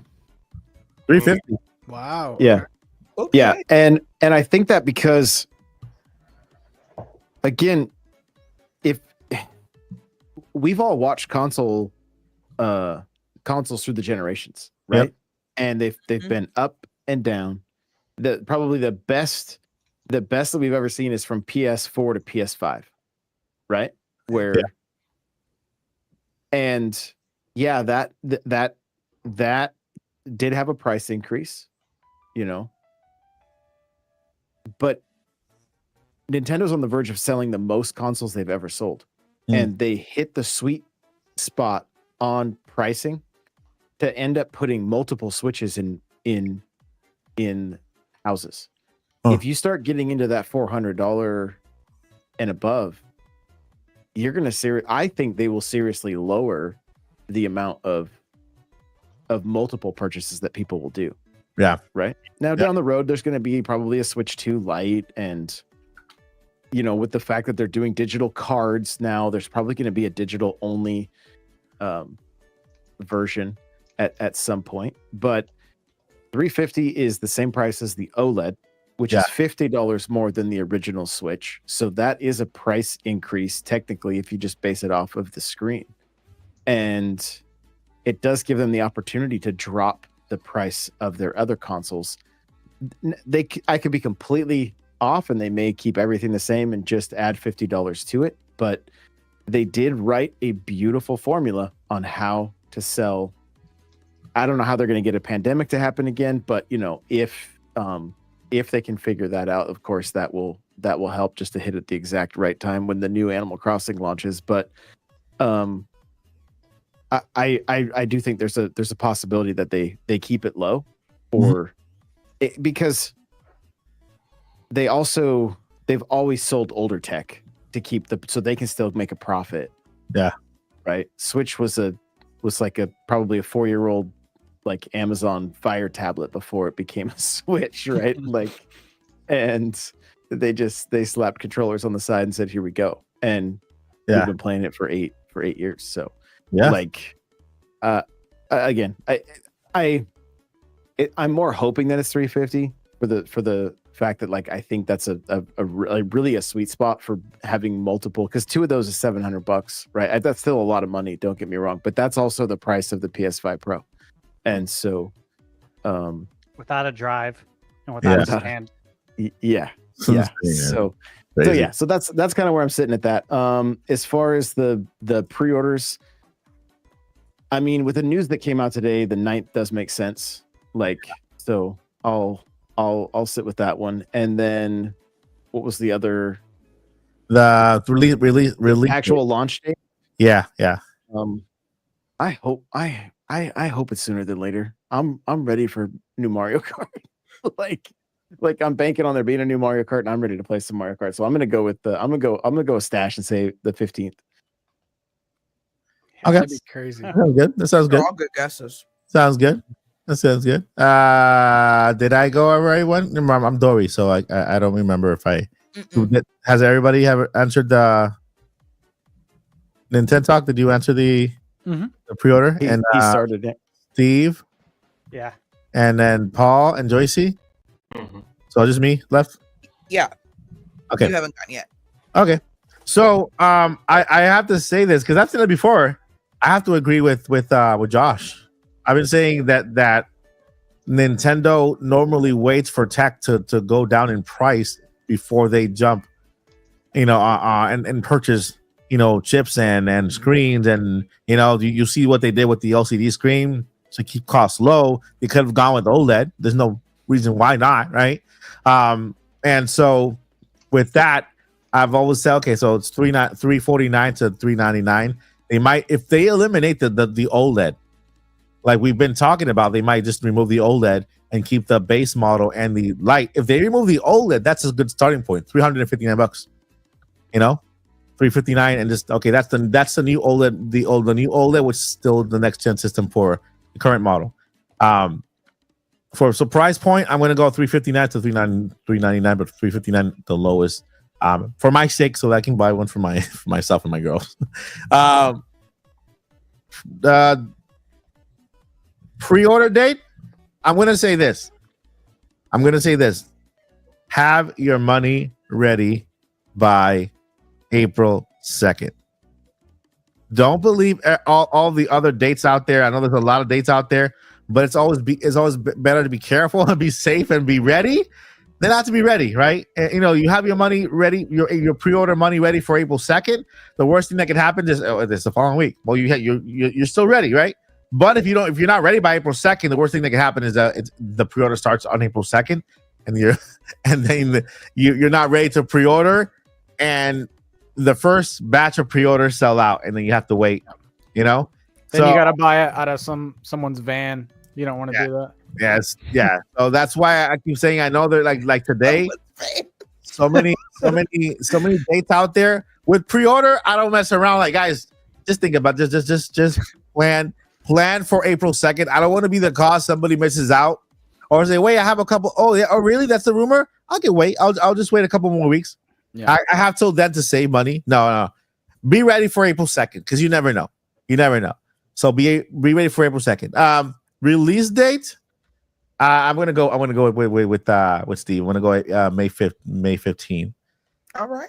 May 15th. With that one, I don't think Nintendo's gonna wait too long from this presentation to release. I think they're gonna be quick. Gonna have that system in their hands in a matter of no time, and it's be awesome. So yeah. Let's go ahead. We have 7 questions, so we can go ahead and answer these questions. Let me go ahead and Boo Mini, thank you so much for that super chat. Do you think they will show or tease a Zelda game next week? If so, which one? Oh, you wanna answer it, birthday girl? So my thought process is, I feel like after listening to everybody tonight, I kind of feel like they will show something. If I had to really like guess, because of the fact that Anuma said no comment in that article when they asked him if there was an Ocarina of Time remake. Yep. If I were a betting woman, I would bet that we would get the big shebang, however Paul put it. Ocarina of Time. The only other thing that I can see that makes sense is, of course, more movie news. Well, all of these make sense. More movie news. We get a tease of the next big game, because that's all the Zelda fan base needs to keep them talking for about a year and a half. Exactly. Or it could be a remake or port of Twilight Princess Wind Waker. Okay. Which I'm not going to be crazy excited about if it's just a port. All right. And the next question is also for you, Joycey. If you were to have a remake, would you want to be open world like Breath of the Wild, or just keep it the original with the original roots? No, with the games that are already out there and been out there, we need to keep the original roots. So, and Paul has talked about this a lot of times. So have I. And poor Mike just has to listen to us crazy Zelda fans. Ocarina of Time would be so great. Make the colors pop a little bit more, make it a little prettier, if you will, but keep the soul of the game. Keep it colorful. Keep it, the little sounds that little Link makes. It's cute, but add more to the gossip stones. Okay. There's way more lore now that we have to play with. There's more lore that we know about Ocarina of Time than the game knew at the time. Utilize your gossip stones. I want my light temple dungeon. Kind of got a light medallion for free. I think it's time to give us a full dungeon. It was in the original I think makings of Ocarina of Time, but they had to scrap it. Give us more side quests. I'll go find another 100 Skulltulas. That's fine. But just kind of flesh it out more. Put things there that maybe weren't there before, but keep everything else mainly the same. I agree. I actually agree with Ocarina of Time. I agree they should keep the same, the linear of the game. Keep it the same. You know, it doesn't have to be open world.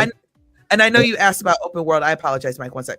I know you asked about open world, but I don't think I think we need to move forward with that idea and let the old games kind of be what they are, and maybe just punch it up a little bit if they're going to be remade. I'm sorry, Mike. I'm sorry. No, I agree with that. This is exactly what I just said.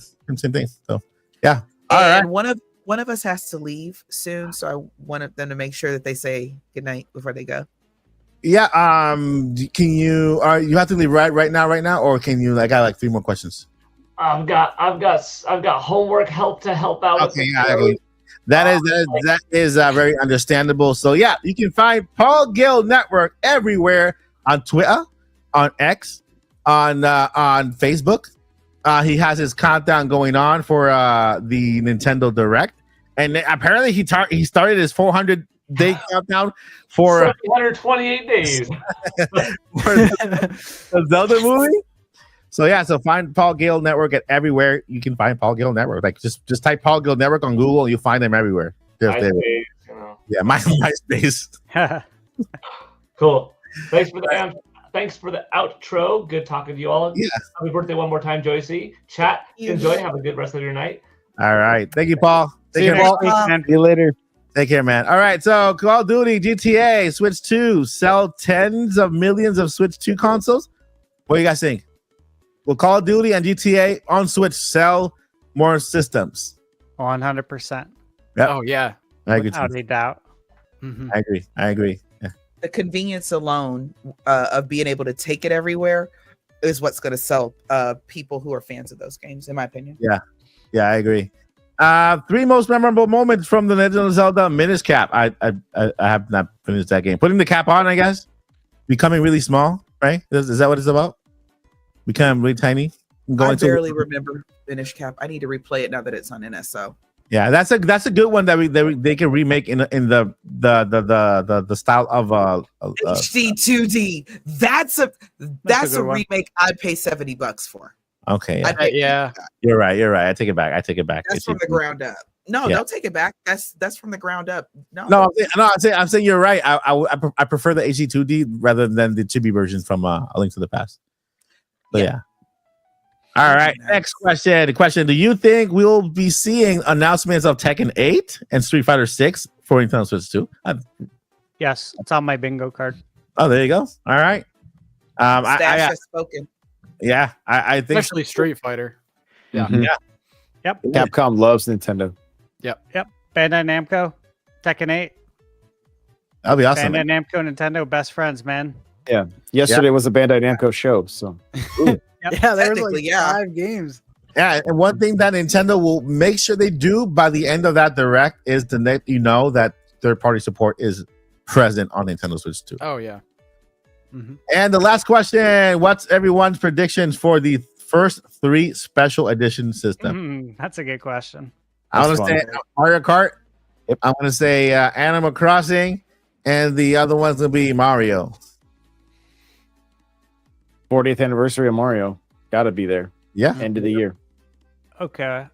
I think Mario Kart's right. I think Mario, and I think next year we get a Zelda console for Zelda's 40th. Awesome. Mario, Splatoon, Pokemon. That's always the best bet. Oh my God. You can't forget about Pokemon. Yeah. Low hanging fruit right there for sure. Yeah, for real. We're probably going to get a lot, right? Yeah. Think about it. I hope so. Yeah. Animal Crossing is going to be in there too, because like I got my girl the Animal Crossing The Switch, yeah. Switch. Yeah, like I think that's going to sell really They had well. Switch People are Lights gonna too want that. for AC. For real, they got two of them. Two of them or three of them, right? Yeah, two different ones. And Joyce, you wanna pick out your 3 edition Switches? Zelda? I do think Zelda will be one of them. Zelda, and Zelda. Is that what you're gonna say? They won't. I know they won't do that, but that'd be really cool if they did. Right? Hey, we got two. We got 2 Zeldas on Switch 1. That is very, very true. So I still, all I want is for a better design. Pull some of these artists from Twitter and everything that have these awesome, amazing ideas, amazing mock-ups, and pay them to just color on Switches, because they're doing a fantastic job. Splatoon, I think we'll get one because I think that's a higher market one. So is a Zelda, and I think we'll get a Mario one for sure. Doesn't mean we won't get any others, but as far as within the first year or two, those are the ones that I think that can get it. Yeah, for that Zelda anniversary, I want them to release a gold cartridge.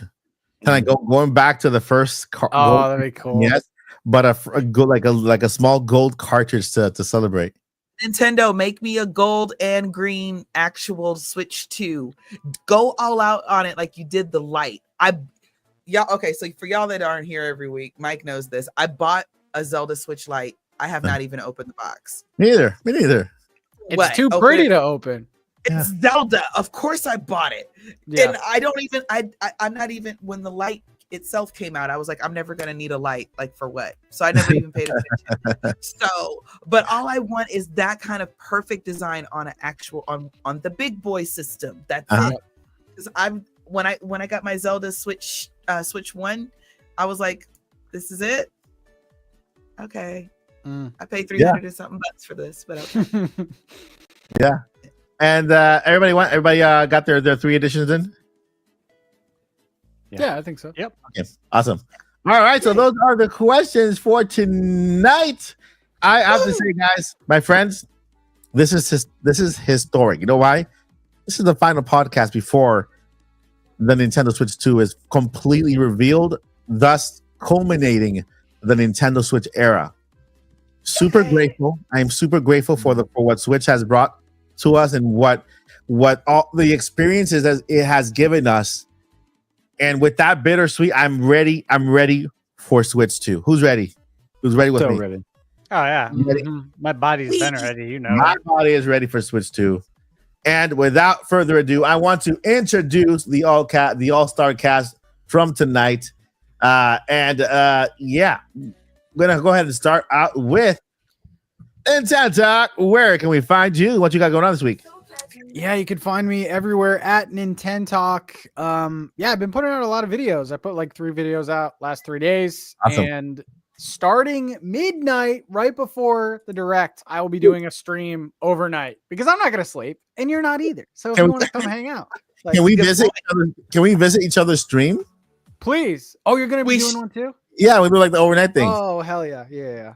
I will come get on the call. Yeah, do it. Yeah. I'll come in my pajamas. I'm literally gonna be wearing like pajamas. I literally bought like a striped pajamas. Damn jams. Yeah. That's awesome, dude. That's awesome. Yeah, go check out Nintendo. We got the Jammy Jams overnight live stream on the Switch 2 Eve. Mm-hmm. All right, and over to N64 Josh. Thank you for being here. What you got going on? Where can we find you? Yeah, N64 Josh everywhere. Lots of videos, lots of podcasts going out over on YouTube and Spotify. Nice. Still streaming on TikTok when I get the chance. Been a little busy as of late, but still going strong over there as well. Nice. All right, yeah, go check out N64 Josh on YouTube, TikTok, podcast, everywhere. He has his daily news show as well with a lot of good information. You got to check out. Highly recommend the guys go check him out. And then going over to the center here, the birthday girl, Zelda's mama. Where can we find you? Hey guys, I like Zelda, and you should too, all of you. Where else? Because remember, you deserve good games. You can follow me on Twitter because I will never call it X.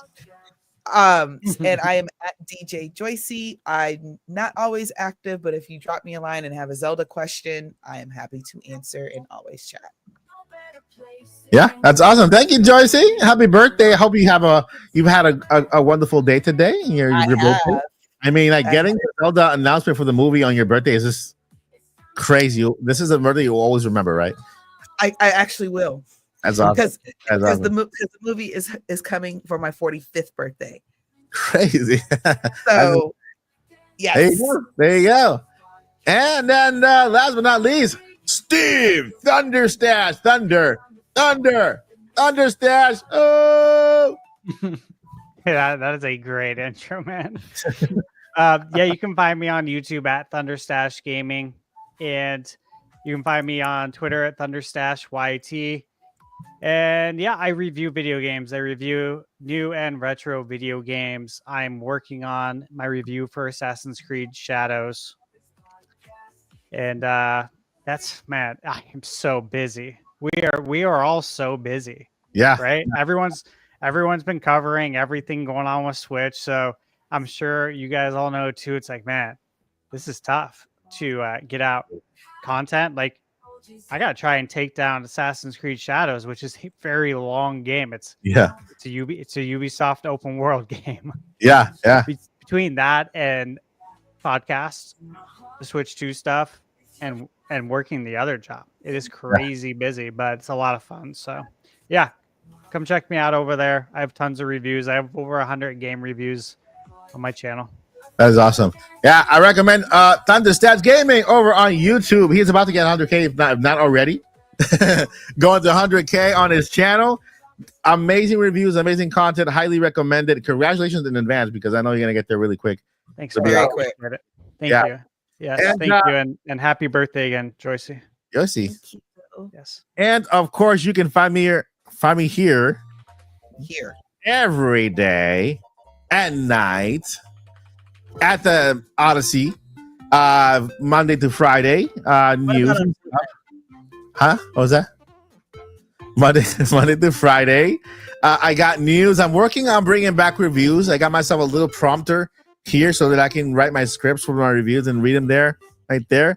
The text is this big. I have issues because the text is like this big.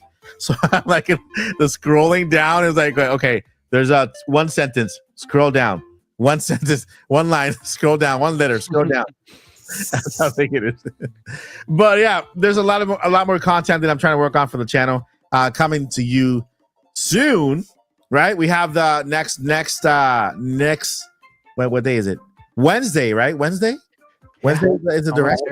Yeah, so Tuesday we'll be live streaming here all day, just going crazy and nuts for Switch 2, and then of course streaming the day of. We're doing a Nintendo Switch 2 giveaway on the channel already. So if you just have to be subscribed. That's it. Just subscribe. There's not really much with that. And of course, join our Discord. That way I can contact you directly and then get the deets and stuff. Other than that, this summer, we'll be hosting Indie Mania on IGN Summer of Games. This is going pretty well. We're doing a big show this year. I'm having a meeting this week with the reps over at IGN where we might have one bigger show instead of 3 little small shows. So one big show, that way it'll be one big live stream. We can cover the best and most crazy games out there. And so everything is going well. Thunderstats Gaming is with us. Steve is with us, and Paul not here, but we'll be in studio in Los Angeles recording this May. So it'll be awesome. Hope you guys can catch that. What happened? Did something different? Something different. Oh, I hit a button and it hit the chat. So I was like, okay, that's what it did. All right, my friends. Thank you guys so much for watching. You have been watching the Nintendo Podcast with one of the best crews ever. Make sure to catch our guests on their channels and support them well. Subscribe to everyone. And I'll see you in the next adventure here at the Odyssey. But before we let you go, we got 2 very important things we got to let you know. Listen, there's 2 things. Two things. Number 1. What is it? What is it, Josh? What's the number one, Josh? What is it, Josh? What's the number one? He's muted. This is my second day. I don't. I don't. Josh, what is it, Josh? What's the number one? I love you. I'll take it. What can't people do? What shouldn't people do? What something they can't do. I know. You know, great. What is it? What is it? Give Josh a hint, Steve. Never give. Think about John Cena. Think about John Cena. Okay. Well, John Cena kind of gave up already, so it's like Never give up. never. Give That's up. right. Don't do that because we all need right. you. Never give up. Never give up. And I think Nintendo Talk knows this one. Save money because Switch 2 is going to be expensive. And that's the one. Yes, That's very one. good advice. That's a good one. And journey on, my friends. All right. Thank you guys for watching while I find the end button because it takes me a while. I lose it sometimes and okay, that's the intro. Where's the outro button? I'm looking for it. It's coming. Don't worry. It's almost there. Let's see here. All right. I'll never forget. On top of never giving up, I'll never forget. never forget. Never give up. Journey on. Never forget. Okay. All right, guys. Peace. Peace.